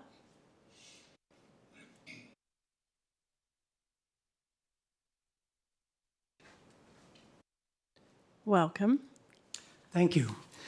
My name is Andrew Dolph, and I live at 3500 Isabel in Blacksburg, and I'm here as a concerned citizen. Aside from the well-documented potential environmental and human health concerns associated both with the pipeline and with the Swan compressor station, notably air pollution and noise pollution from the proposed compressor station, you're here tonight to really address the issue of emergency access improvements, and I'm going to confine my comments to that. I've had an opportunity to read over both of the, I guess you would call them proposals that were listed, A1 and A2. I'm going to speak from a reference point of A2. The whole point of this is to address emergency access, to include not only emergency access in the case somebody has a heart attack or something, there's a fire or something, irrespective of whether or not there's a compressor station. There's a larger issue of concern here, and that is emergency access to include response to some catastrophic event, a failure of some sort, either in the pipeline or in the compressor station itself, wherein we would need to have mass evacuation, not only of citizens going out, but also potentially for rescue vehicles and rescue people getting in. So it's a two-way issue. In that regard, under Section D here, MVP is willing to undertake and plan the funding, engineering, consign, et cetera, mainly of a pedestrian bridge or pedestrian access. There's no mention within that clause in this particular proposal, as there was in the first one, of emergency access improvements. Those have been summarily erased from what I'm calling the most recent version. In the original agreement, there was a more generic statement about emergency access in the Elliston community. In this version, there's only mention of Cove Hollow, and there are more people at risk than just those in Cove Hollow. Comment number 3. There is no mention of emergency access improvements under the project. It just says we're going to construct a pedestrian bridge. And I would sort of think that this is it's difficult to get emergency vehicles or even a lot of people over a pedestrian bridge. It really wouldn't give them anything that doesn't already exist, except that they'd have to leave their vehicle on one side and walk over in the event of a so-called catastrophic event. In the original proposal, there was a mention of costs. They were going to commit up to $7 million. In the final proposal, there is no mention of cost whatsoever. It's only what is necessary, appropriate to perform the project, which in this case is just a pedestrian bridge. There was provision of $800,000 for preliminary work for cost assessments. That's gone from the proposal that you're perhaps going to be considering tonight. County review of the project plans. Who actually reviews this? Who from the county will be reviewing this? I'm assuming it would be you all. Is there any opportunity for public involvement in that? We're forced or compelled to accept whatever you all might say in terms of the review of the final proposal. Section 6, conditions of project implementation. Section B, feasibility. Feasibility, does that mean that it's cost effective? I'm sorry to interrupt you. That's the end of your time, sir.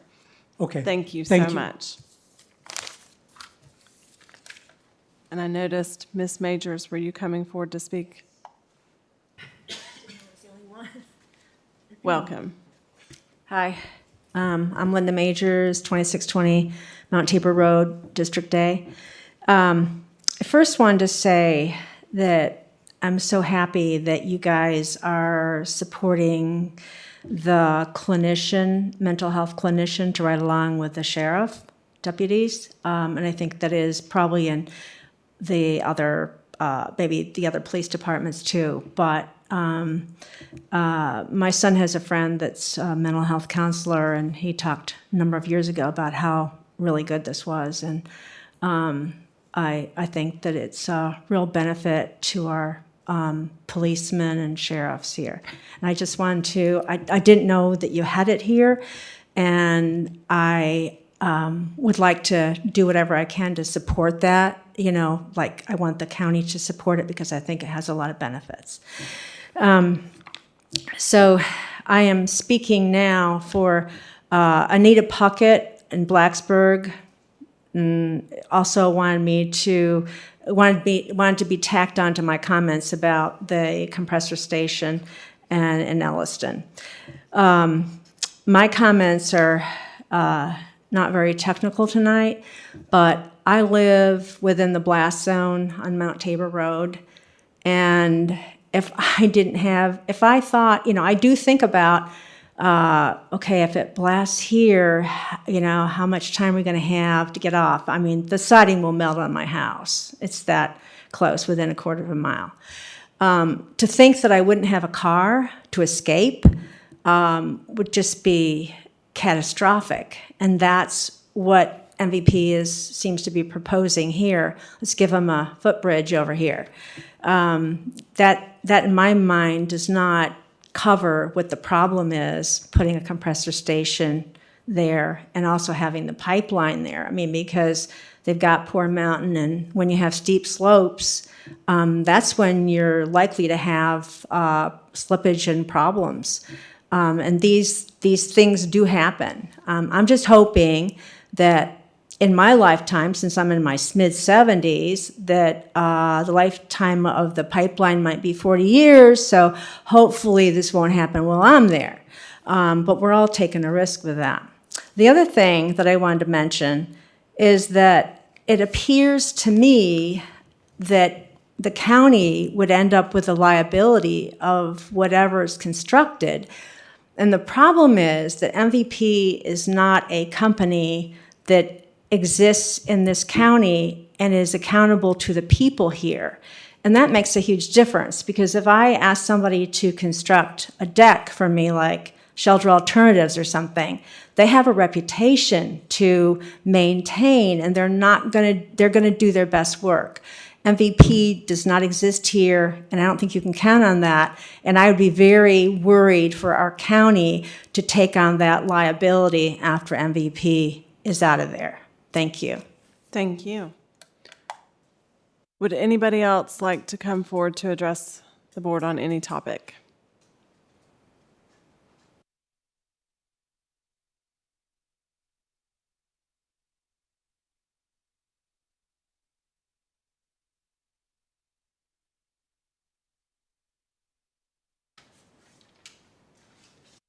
Welcome. Y'all, Crystal Mello, Poplar Hollow Road, Charlottesville, Virginia.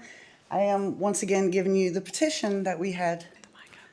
Yeah, there you go. That we had a bunch of residents that live on Cove and Cannery that signed this asking for help. I think it's kind of rude that you did not include them in this. They asked in the petition, and I start it for you. As our supervisor, please keep us informed of the progress of your meetings with Norfolk and Southern representatives regarding establishing a protocol that would work to give all the residents emergency services and so forth. You can read it. I don't want to take up my time because I want to address some other comments that were made tonight. I know you didn't reach out to these folks because I've asked them about this agreement. Putting this on the agenda on Thursday and having such a great turnout on Monday says a lot. FERC also put out the environmental assessment on Friday, which I'm sure MVP was aware of. So reading over 400 pages in the last couple days has been hard and not realistic in my world. So grateful for the coalition of folks that care about this. So there's only 8 emails on here, so I don't know how hard it is just to reach out to those 8 people. But there are a lot of signatures, and I'm sure Steve knows it's hard to get people in Elliston to speak out, and they do. Every time I show up with a petition, they sign it and I bring it to you. And it's rude not to have them a part of this. So I just want to say that. That was in April.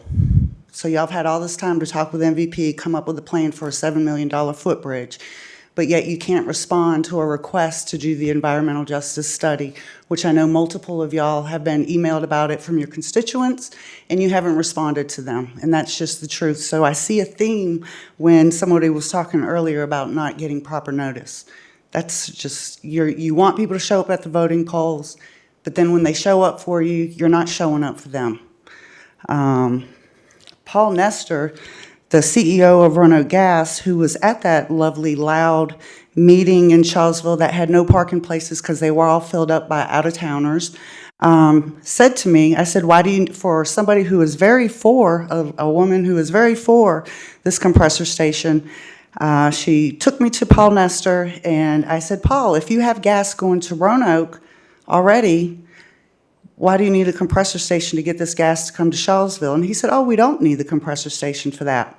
So Roanoke Gas can indeed send gas to Charlottesville if they wanted to. They don't because it costs a lot of money, and just 5 households is not worth it to them. MVP is currently having violations just like they did on the main line on the MVP Southgate. Like Linda said, this company is not worthy of anything. It is not 6 million decotherms, so that calculation on the sausage gravy biscuits is going to have to be much lower. It's only 600,000. The East Tennessee runs right there in Cove Hollow Road. You're right. When there was a blowdown for that pipeline and we called 911, in Montgomery County, they were like, this isn't our jurisdiction. That's Roanoke County. And in the meantime, the landowner's like, okay, well, I guess I'll just blow up waiting to see what jurisdiction this belongs to. The minor source compressor station that, Steve, you visited, it's being upgraded to a Title V major source. That was in the EA on Friday. There's no other compressor station on the East Coast as big as 136,900 horsepower, so let's please stop pretending like this is just a little project. It's huge. They'll come back in 2 years and they'll make this a major source air pollution, just like they've done on the 2 of the 3 compressor stations on the main line in West Virginia. All 3 of them now will be considered major source pollution. Keep that in mind. Thank you. Thank you. Is there anybody else that would like to come forward with comments?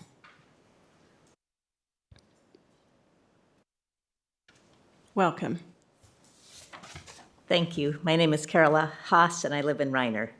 I just want to thank you all again for your resolution in December stating your concerns about the proposed Swan compressor station.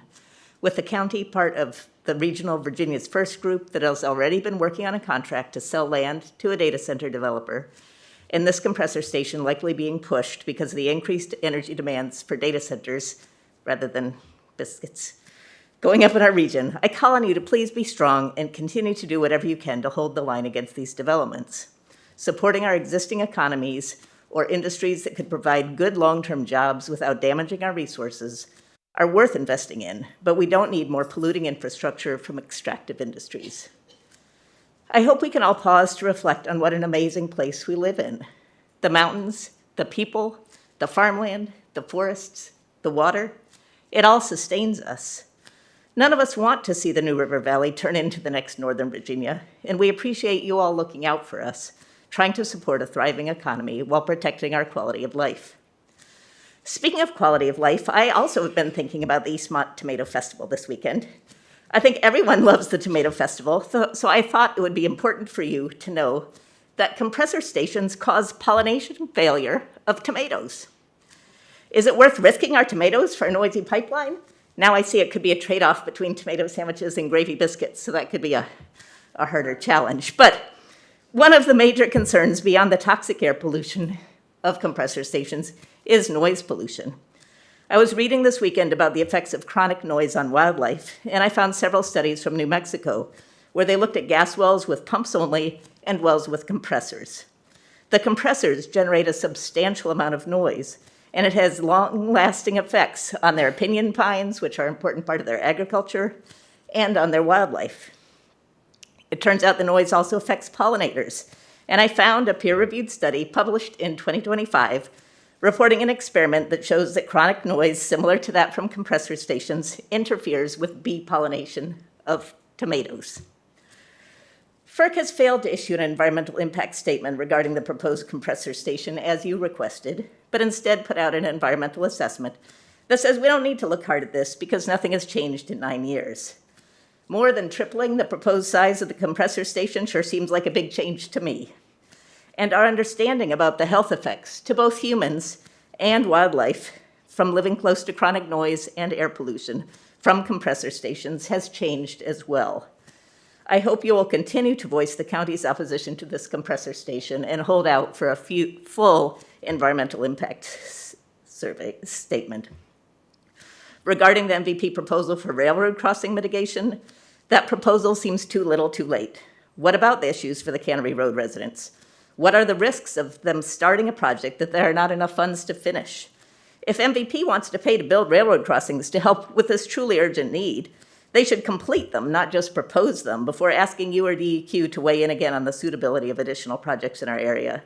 The railroad crossings are a very serious concern, but certainly not the only concerns about this proposed project. Thank you. Thank you. Okay, would anybody else like to come forward to address the board on any topic? Seeing no one else coming forward, come on, yes. You made it just in time.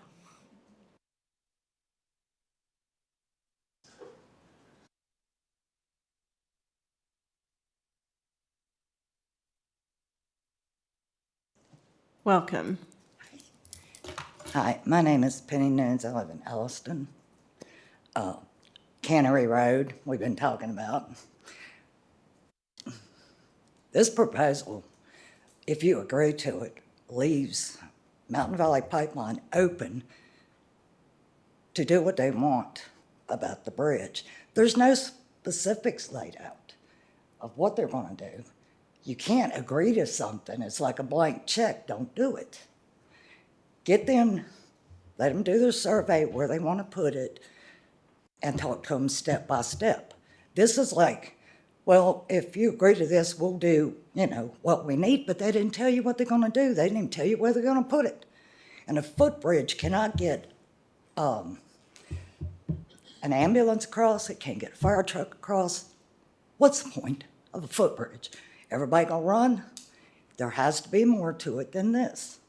In Cannery, we get blocked all the time now. I mean, all the time. So don't forget Cannery.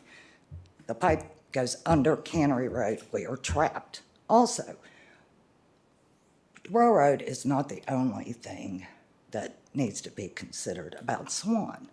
That horsepower is huge. And like they said, right now they're gonna look at your compressors, and they probably got the EPA, whatever, that will make them less of a pollutant for now. For now. It's like they slide something in and then something happens, it goes up and it's too late. Don't make it too late. Keep us in mind in Elliston, please. Thank you. Thank you. All right, is there anybody else that would like to address the board?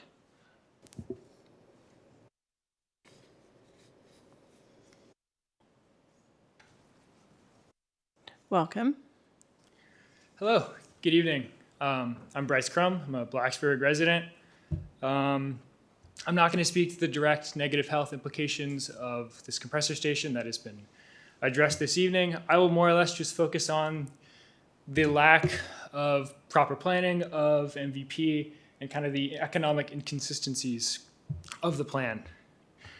So MVP is going to monetarily benefit from this compressor station. They can send more gas, they can generate more profit at the expense of residents of Coal Hollow Road and Cannery Road.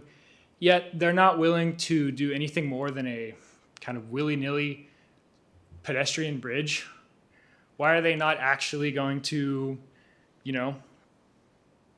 create infrastructure that is 2 actual roads that can get people across the railroad in the event of emergency, in the event of a catastrophic failure of the pipeline or the compressor station.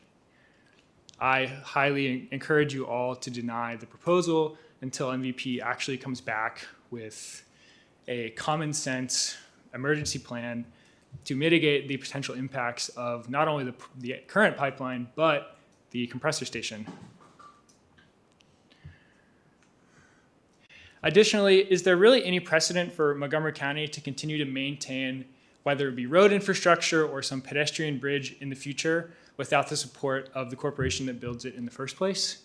The citizens of Montgomery County, the taxpayers, are kind of, the buck is like stopped with them. We get to pay for the maintenance of these roads or this footbridge, and I just don't really think that's fair.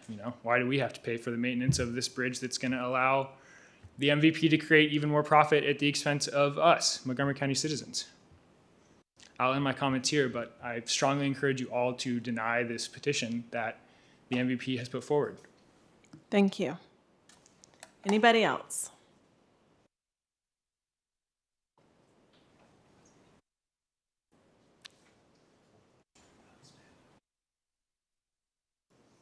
Welcome. Good evening. Good evening. My name is Kelly Brennan, and I live in Reiner. I've sent you all an email about this issue on Friday, and so you sort of know what I'm thinking. And again, I appreciate that you are at this point still standing firm with your opposition to this project. I know that things are changing quickly with the delivery of the EA from FERC. It's a document that really needs to be reviewed closely, as it's been pointed out. I feel like it is not what you all had requested in your resolution, which was a impartial environmental impact statement. It's not nearly as in-depth, but of course they justify that they do not need to do that because they already did an EIS on the main line 9 years ago. And a lot has changed in 9 years. I know that there's been air quality monitors in that vicinity, and that at least 50% of the time the air quality does not meet state standards. So again, I think there's a lot of issues out there that really need to be looked at yet. And of course, where is DEQ in all of this? They ceased processing that permit. And what's going to happen? Does what they have to say not matter in this process? So that's something we really need to be paying attention to as well. And finally, I'd just like to thank all the people that have come out, whether they're for or against this thing. I think that's what makes good decisions, is when we can hear from as many people as possible, especially on issues like this that are so impactful on the community. And I still would encourage you to host a public hearing in the Elliston community so that folks who are not able to travel here or feel more comfortable in their own home space have an opportunity to provide input. Again, pro or against doesn't matter to me. I think it's just important that people get out and express their opinions and meet their neighbors. So I just want to say that I thank you for your considerations of these things, and let's keep working on it. But at this point, I would say that approving any of these proposals anytime soon would just not meet the standards that you had requested in your resolution. So thank you. Thank you. Anybody else? If anybody else wants to speak and come forward to the front of the room so we kind of have an idea of how many speakers, it'll be more efficient use of everybody's time. Welcome. Thank you. My name is Stephanie Olivo. I am a resident of McCoy Road in Blacksburg. I was born and raised in Washington County, where the before mentioned compressor stations in Bristol and Glade Springs pump the East Tennessee gas line. I want to thank you all for your December 15th vote in favor of a resolution opposing the MVP Boost project, and I'd like to urge you to maintain that opposition, as in the event that the train blockage issue is rectified, the board resolution also includes this. The county is concerned with the impacts on natural, physical, and human environment that may be caused from adverse hazardous air emissions and from greenhouse gases emanating from the Swan Compressor Station facility that will impact the air and water quality, wildlife, and socioeconomic factors in the county. My comments will mainly revolve around the air quality within Elliston. I'd like to just provide some context around what the existing air quality is. Out of the 2022 aforementioned Virginia Tech study, there were 3 purple air monitors that were placed on Cove Hollow Road, North Fork Road, and Stones Keep Lane in Elliston, Virginia, that monitor particulate matter 2.5 microns or less, or shorthand PM 2.5. These 3 monitors have been monitoring for multiple years, and I want to talk about some data that was brought out of from April 2024 to 2025. So across those 3 monitors, 53.1% to 66.5% of monitor days within a year exceeded air quality index that is set by the EPA that determines the health impacts from air quality, exceeded an AQI of 100, which is the threshold above which air quality is considered unhealthy for sensitive groups. That would include the children, elderly, and individuals with respiratory or cardiovascular conditions.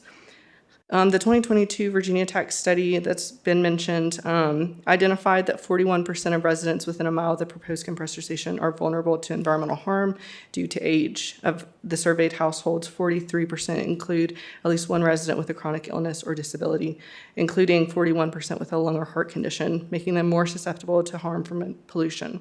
I want to specifically note that at the closest residence to this compressor station that is proposed, more than half of all monitor days, 54.1%, exceeded an air quality index of 150, which classifies those conditions as unhealthy for the general population. That is without a compressor station. We're already facing unhealthy air quality conditions. And the environmental assessment that I want to note was released last week. FERC concludes that the project would not have significant effects on air quality. However, their own modeling, which is Table B 9-3, which is on page 56, I encourage you to read it, admits that the SWAN's pollution would exceed screening thresholds, or SIL, significant impact limits, that are used to flag whether a project needs closer analysis. For 6 of 9 pollutants, it was exceeded. In the midst of a climate crisis, which has been mentioned, the project would emit over 80,000 tons of CO2 equivalent, which includes other emissions, but are adjusted to refer to as CO2 equivalent from construction alone, and about 1.08 million tons per year of that same CO2 equivalent from operations. For community members in Elliston, FERC might say that these emissions are insignificant, but the air pollution impacts won't be. It'll be significant as it affects their health, their daily life, and their quality of life. I'd like to urge the board to read the EA and comment on the concerns that have been brought up by the community members today by the September deadline. Thank you. Thank you. Come on up. Welcome. Good evening, and thank you for this opportunity to speak. My name is Mary Ann Capp. I live at 2602 Sugar Grove Road, Christiansburg, Virginia. It is part of the Shawsville Magisterial District. I'd just like to ask you to please stand firm that Elliston is not an appropriate, suitable site for this compressor station. It will permanently alter the characteristics of the county. The air emissions that you just heard a beautiful presentation on will be cumulative with the other things that are in the area. And the health effects to the local community that is primarily or largely, let's just say, disabled, elderly, low income, the burden on their health is this is unsatisfactory to have this compressor station do that to people. And the other thing that no one's mentioned here is increasing the pressure, and I question the calculations mentioned earlier, If they could be submitted so we could all see and understand them, that would be great. But in any event, without calculations, just the basic principle of increasing pressure on this, increasing capacity on this pipeline increases the pressure.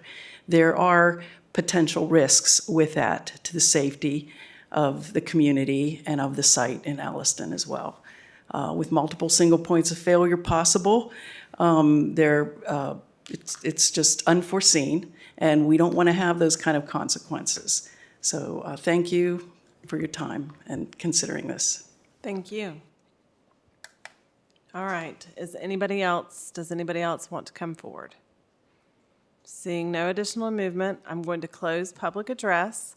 We're going to take a brief break. I've had a couple of notes that we might need to take a quick restroom break. It is 9:14, so we're going to take a quick break and reconvene at 9:24.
Go ahead and get started.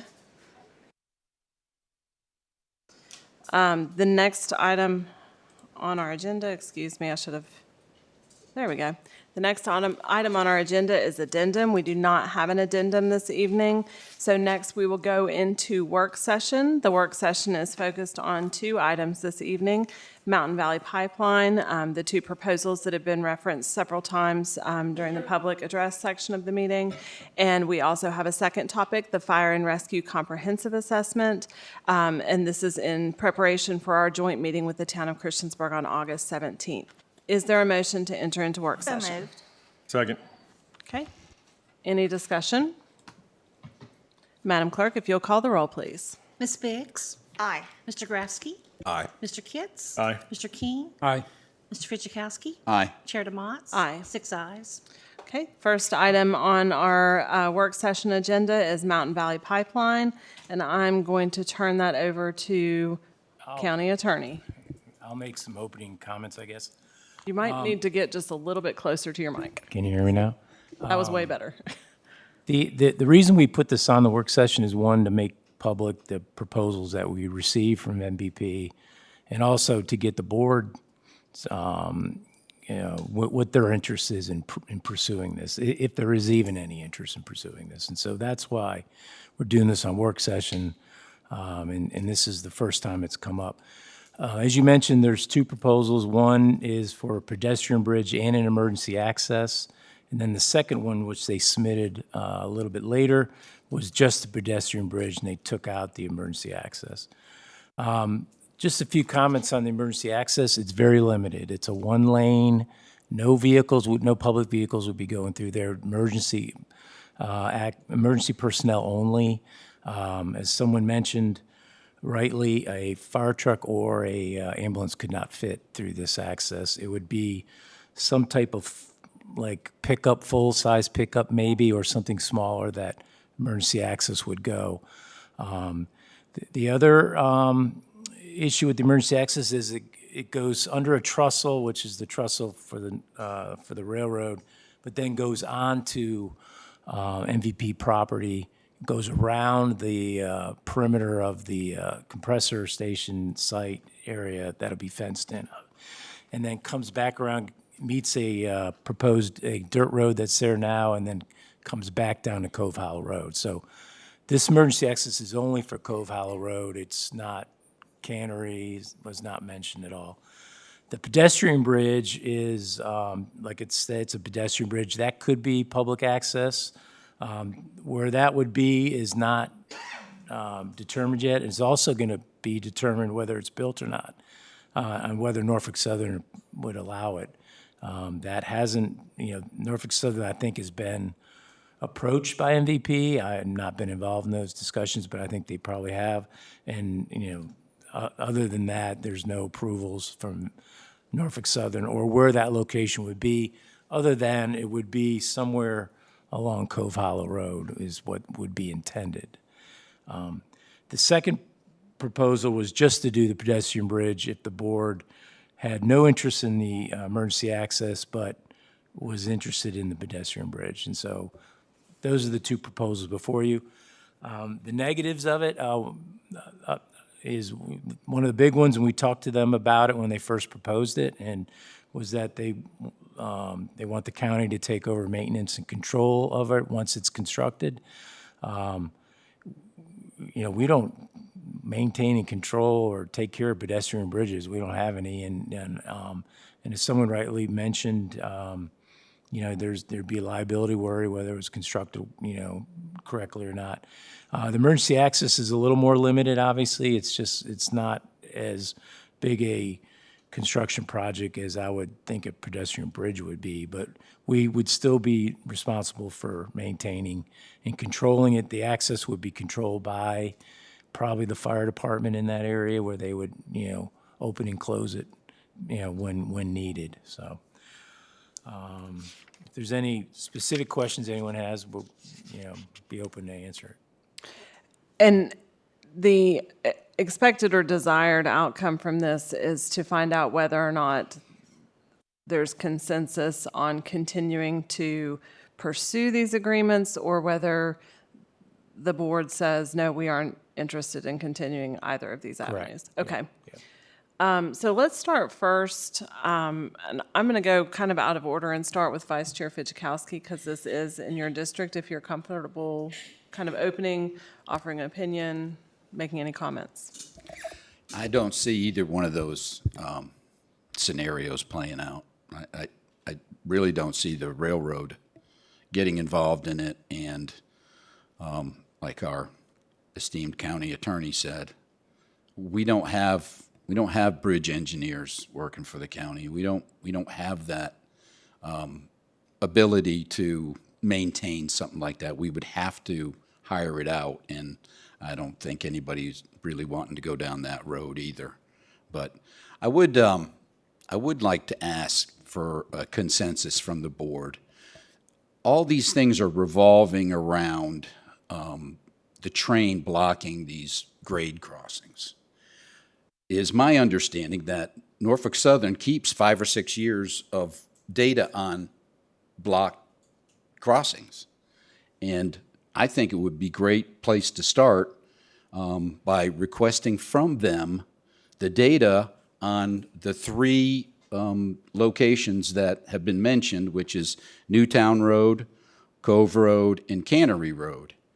And let's see what we're dealing with here, because right now it's 2 hypothetical questions that are being tossed back and forth based on the train blocking the crossings. So I would like to know exactly how many times that happens. And I mean, we have been given examples of several of them, and I remember the Newtown Road being blocked for 15 hours. And I think that would be something good for us to have, just some valuable information. If everybody is willing, we could get our county administrator to send an email, so, okay? I'll be glad to do that. All right. So I'm hearing, it looks like we have consensus that everybody would like for our county administrator to request that data. But I'm also hearing that the 2 agreements that MVP proposed, you don't want to move forward with either of them at this time. No, I don't think they would work if Okay. if the 2 hypothetical issues were to happen. I don't think either one would work. Okay. Thank you. And I'll agree with you there. I think in addition to that, the proposed agreements are very one-sided. I understand that negotiations mean, if you have a true negotiation, not everybody is happy at the end. But I don't think that there's an advantage to Montgomery County baked into either of these proposals. So I agree with you that I don't think we should pursue either of them. And I'm looking, nobody is. I totally agree that we should not pursue either one of them. Okay. Supervisor Grafsky is giving me the consensus that he also agrees. What about down here, gentlemen? I think if they really were serious about it, they'd have come back with a serious proposal. I think that was disrespectful in the point that they did, and I don't think it was serious. I just don't. I just think it was kind of like arbitrary in what they kind of brought back, because it did not address the issue. So no. Okay. And Supervisor King, if I agree with everybody, and it should have been a serious proposal. You got emergency road, but a fire truck or ambulance can't cross it. So I think that handles your section of the work session, and that the answer is we aren't interested in negotiating either of these because they aren't serious. Okay, so moving on to the next section of the work session. This is the Fire and Rescue Comprehensive Assessment, and I believe, is that you or Chris? I'll start, okay, and then we'll switch off to Chris. Let's pause just for a minute. So if people want to leave, they can leave without having to feel like they can't move around. Sorry to interrupt you. Problem.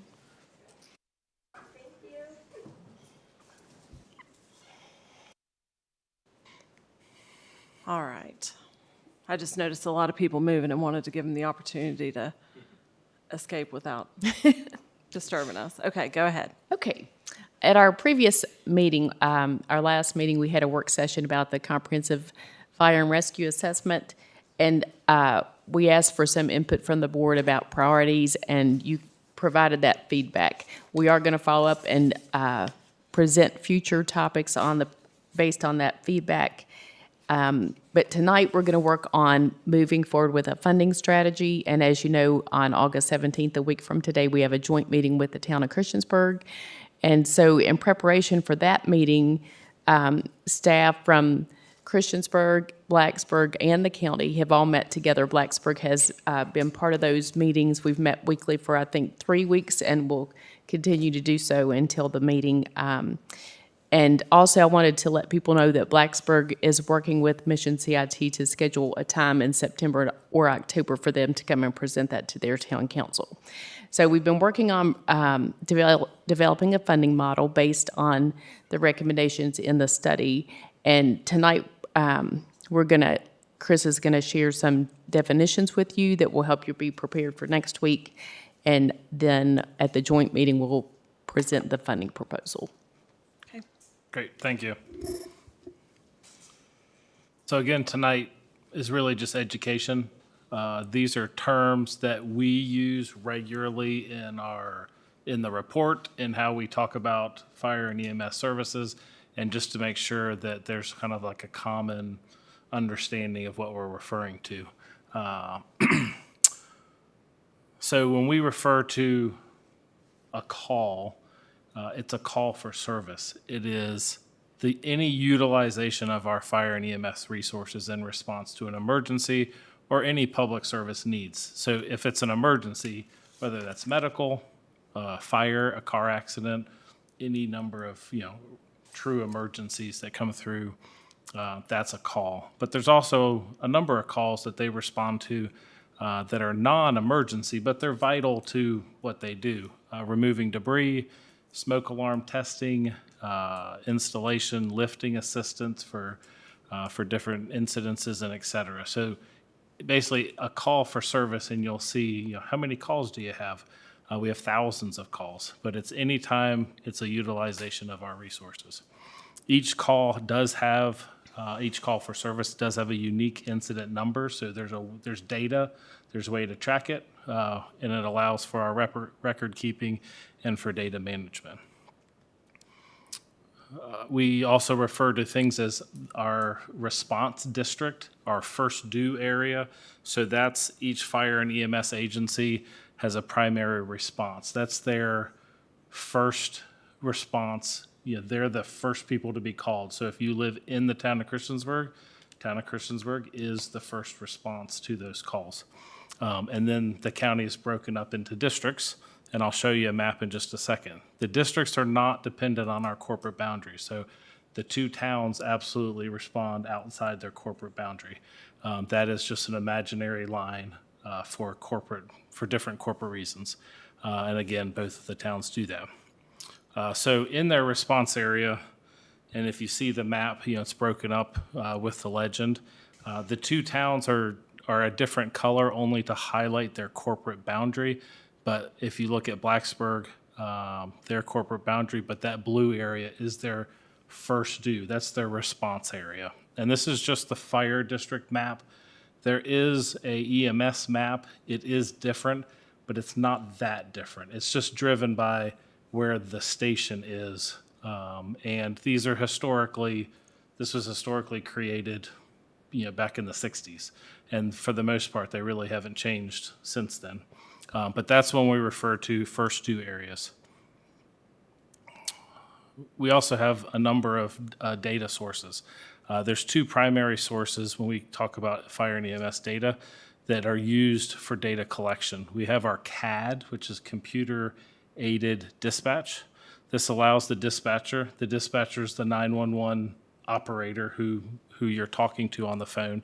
It allows them to track incidents, unit locations, prioritize emergencies, communicate information with our first responders, document incident time, location, and type. It allows them to timestamp important actions, notes, and within that call for service. So if you have a call for service, the dispatcher, the CAD allows them to operate that call. And then there's also record management system, RMS. This allows for our fire and EMS agencies to collect information from the CAD, provide detail, incident narratives, disposition. So if you go on a car accident, if you go on a fire call, in theory, there's going to be a report, and it's going to say, hey, what happened? How many people responded? How many vehicles responded? What was the event? And then it provides a record. It allows for a record of personnel and their actions. So those are two key data sources that we use. In the financial model that we're not presenting this evening, but on Monday we'll walk through it. We just want to share some definitions of things you will see. We refer to number of calls. The number of calls is really like a primary driver of how much workload do you have. Population, the more people you have, in theory, the more calls you're going to have. Our source for that is the Weldon Cooper Center. We use that. They tend to have a higher accuracy because they update it a more frequent basis than the census data. So we use that. Real estate valuation, that's how much is your property worth according to the Commissioner of Revenue's official land book. And the reason behind that is, in theory, either the more expensive or the more value you have in property, you probably have more buildings. The buildings is what drives. So if you have more buildings, you may have more calls for service. And then lastly, when we talk about the budget, both towns, as well as the county, but both towns include all personnel and operating costs for providing fire and EMS services, whether it's career staff or their volunteer agencies. They track all of their expenses just like we do in a normal budget, and they categorize things. And in the model, it would not include capital. So capital is going to be vehicles, which are also called apparatus, but fire trucks, tanker trucks, big pieces of equipment. And then it doesn't include the capital of the building. The operating budget would include the operating cost of a building, heat, water, electricity, but not the building itself, building a new one. Those are our key definitions, key model parts, and I'd be happy to answer any questions with that. And that's really all we wanted to share tonight. Great. And I did want to add that Dr. Eagle is going to present a similar presentation to this tomorrow night to Town Council, so everybody will have the same information to start with. Fabulous. Seems pretty straightforward. Let's see if there's any questions about anything that was presented. Okay. Looks like everybody is good. Thank you very much. And so do we have a motion to come out of work session? Motion. Did you catch that, Madam Clerk? Okay, any discussion? All right, Madam Clerk, if you'll call the roll, please. Mr. Grafsky? Aye. Mr. Kitts? Aye. Mr. King? Aye. Mr. Fitchikowski? Aye. Ms. Biggs? Aye. Chair DeMotts? Aye. 6 ayes.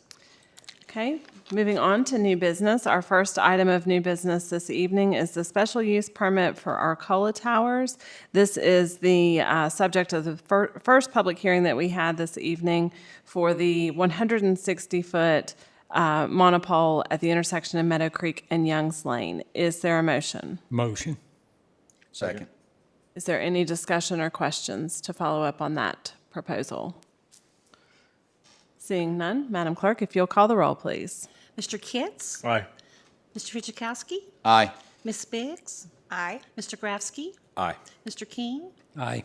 Chair DeMotts? Aye. 6 ayes. Okay, the next item of new business is the special use permit for the Towers LLC. This is for the 199-foot wireless monopole tower, and this one is located on Old Pike Road. Is there a motion? Motion. Is there a second? Second. Any discussion? Yeah, I would, I'd like to postpone this one to next meeting, for the simple fact is, people come in front of us and they didn't get all their information that they wanted. So I think it'd be best if we put this off and make sure everybody gets all the information. Okay. Marty, procedurally, do we need to withdraw the motion and make a different motion? Yeah, we need a new motion deferring to the August 24th meeting. Would you like to amend your I'd like to make a motion? motion to put it off to August 24th? 24th. Steve? Yeah, same with the second. Okay. Okay, so we are voting on deferring the decision on this matter to consider the information that we received during our public hearing this evening. So we're going to defer to the defer the decision to August 24th. Any discussion about deferring the decision? Haha, I got it. All right, Madam Clerk, if you'll call the roll, please. Mr. King? Aye. Ms. Biggs? Aye. Mr. Grafsky? Aye. Mr. Kitts? Aye. Mr. Fitchukowski? Aye. Chair DeMotts to Aye. defer. 6 ayes to defer. So this will be back on the agenda on August 24th. Thank you. The next item is the subject of our third public hearing this evening, which was the Ordinance Amendment, Chapter 2, Section 2.36, Return Check Fees / Electronic Payments. Is there a motion? So moved. Second. Okay, we have a motion and a second. Is there any discussion on this topic? This is $50 fee for a return check, is that right? It's for returned electronic transfers. Yes. Seeing no additional discussion, Madam Clerk, if you'll call the roll, please. Mr. Fitchukowski?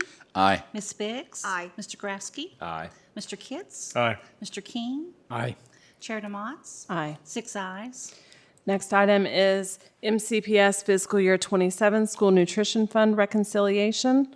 Angie, is there anything to add about this? The only thing to add is when the board approved when the Board of Supervisors approved the school board budget, and it included funding that the schools wanted to use for their breakfast program. So they're just reallocating that from the operating budget to the nutrition budget. Okay. Is there a motion? So moved. Second. Is there any discussion or questions? Yeah. I think kids are better off having breakfast with their parents. That's my comment. Any other discussion? Wow. Madam Clerk, if you'll call the roll, please. Ms. Biggs? Aye. Mr. Grafsky? Aye. Mr. Kitts? Aye. Mr. King? Aye. Mr. Fitchukowski? Aye. Chair DeMotts? Aye. 6 ayes. Okay, next item is MCPS Fiscal Year 26 Categorical Reclassification. Angie, did you want to address this before? This is a customary reconciliation that we do this time of the year to reallocate between categories for the previous year. Okay. Is there a motion? So moved. Second. Is there any discussion or questions? Okay, seeing none, Madam Clerk, if you'll call the roll, please. Mr. Grafsky? Aye. Mr. Kitts? Aye. Mr. King? Aye. Mr. Fitchukowski? Aye. Ms. Biggs? Aye. Chair DeMotts? Aye. 6 ayes. Okay, our final new business item is the Economic Development Civic Contribution for a $30,000 contribution related to Project RISE at the Virginia Tech Corporate Research Center.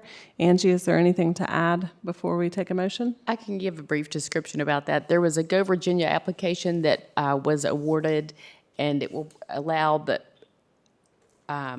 technology commercialization, environmental resource center expansion, mentorship, expert in technology resources, startup creation and growth, and university commercialization to include patents and awards and those kinds of things.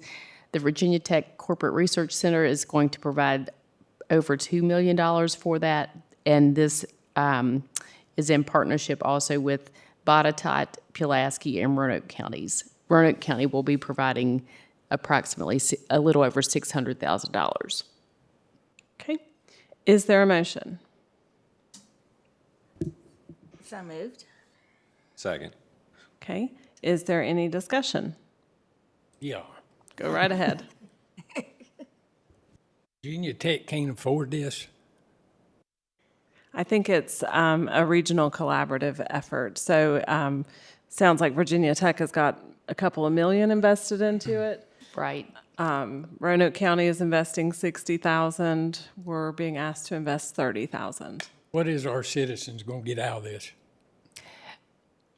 We've had Go Virginia projects before. That part of the reason that the match is split up between the localities and the Corporate Research Center is because that the grant wants to see a regional collaboration, and a couple other businesses that have had come up from this were MELD and also the Knowledge Works program.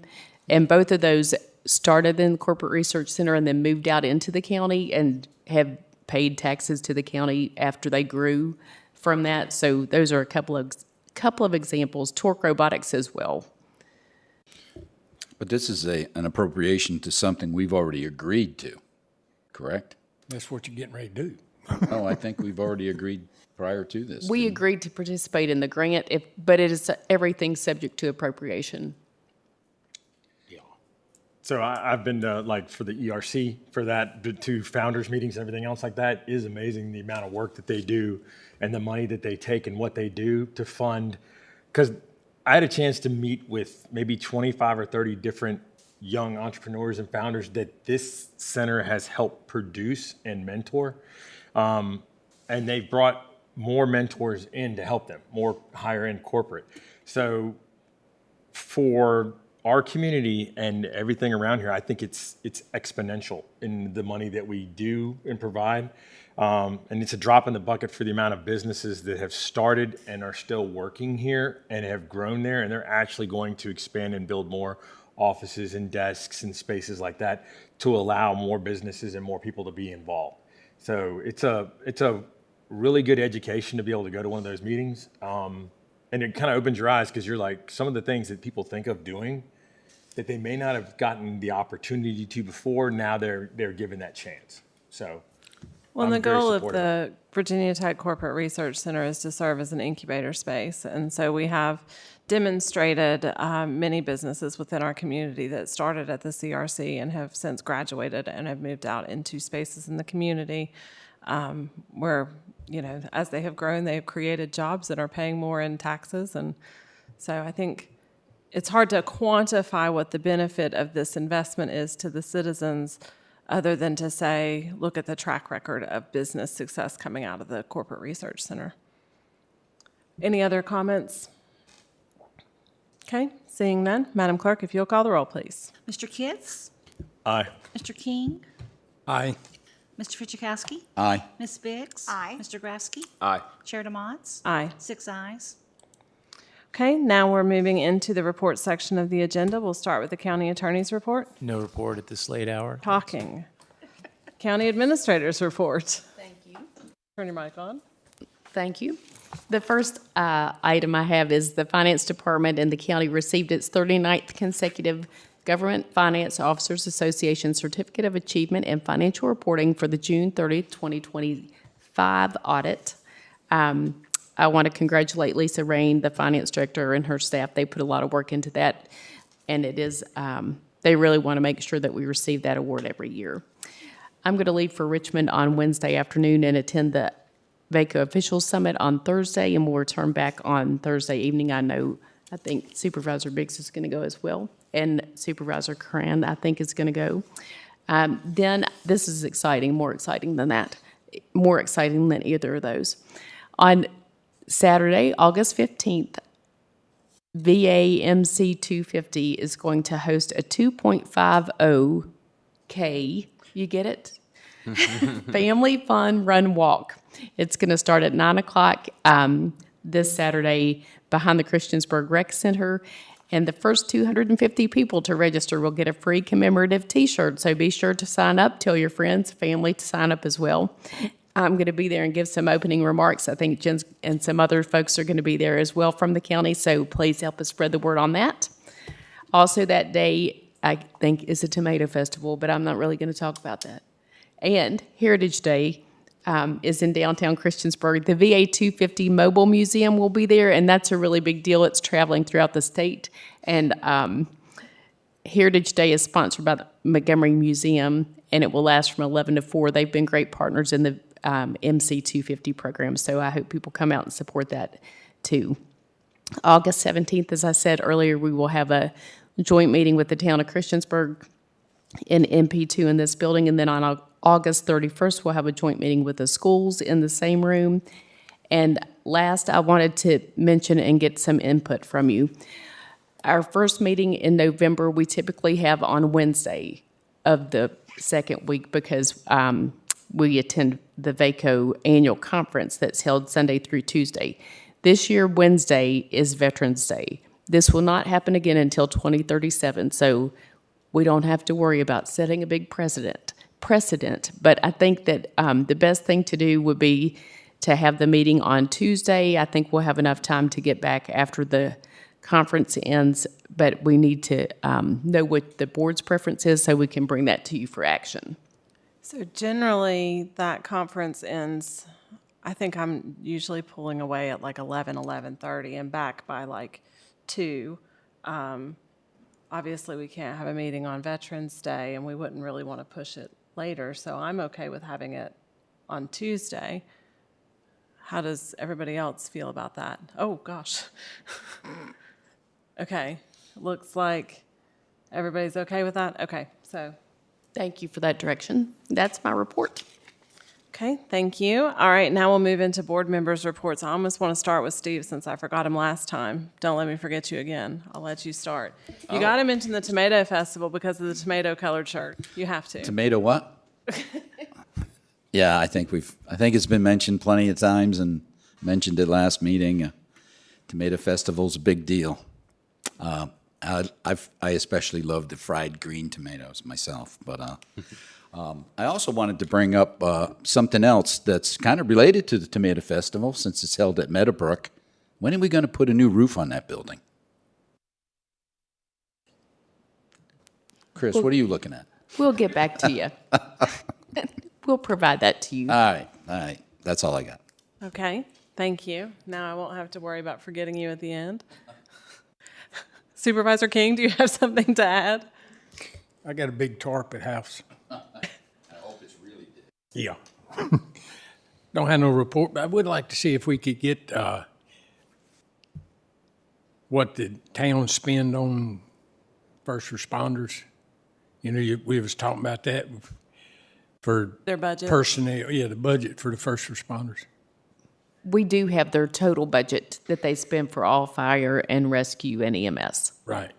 It'd be broke down for personnel and. We can get that broken down between personnel and operation and maintenance, yes. Yeah, that'd be good, and that way we know what we're dealing with. Thank you. You're welcome. Supervisor Biggs?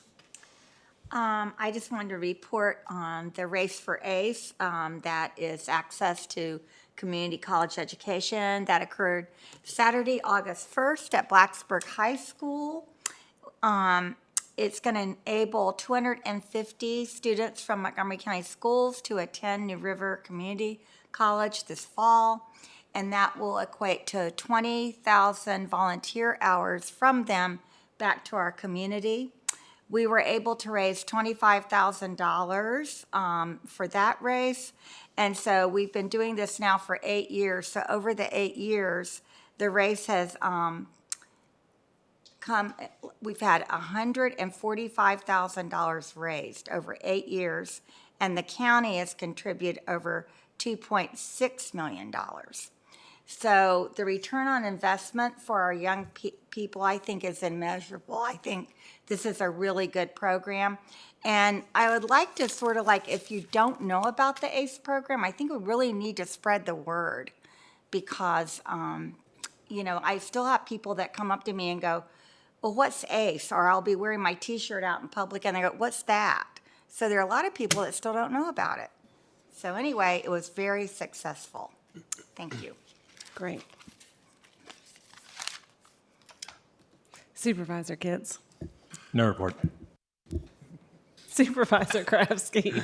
I just want to remind everybody that school, our kids go back to school tomorrow, so be mindful in our school zones. Yes. Right. And now the 2 new ones in the town of Blacksburg as well. So you've got 2 more zones to make sure you're driving safely around the kids as they are going to and exiting from school. And that's all I have this evening. And don't pass a stop bus. That's a real expensive ticket. That's a bad one. I have not done that. I realize I said that in a way that made it sound like I've gotten one. I have not done that. All right, so I don't have any real report other than a congratulations to Downtown Blacksburg, Inc. for a super successful Steppin' Out Festival this past weekend. It was the biggest one I've ever gone to. It like went on in all of the various 16 squares. There were vendors and kettle corn and lemonade and everything that you could ever dream. And it was super well attended. It wouldn't be stepping out with a couple of thunderstorms, so that definitely delivered.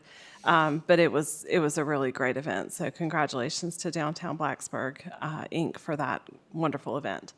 And seeing nobody else flagging me down, this meeting, oh, I just have a question. sorry. What time is our meeting on Monday? Angie, It's at 7 o'clock. Okay, thank you. 7 o'clock in here in MP2. P2. Okay, thanks. All right, now, seeing nothing else, this meeting is adjourned. I didn't have a time written down for some reason.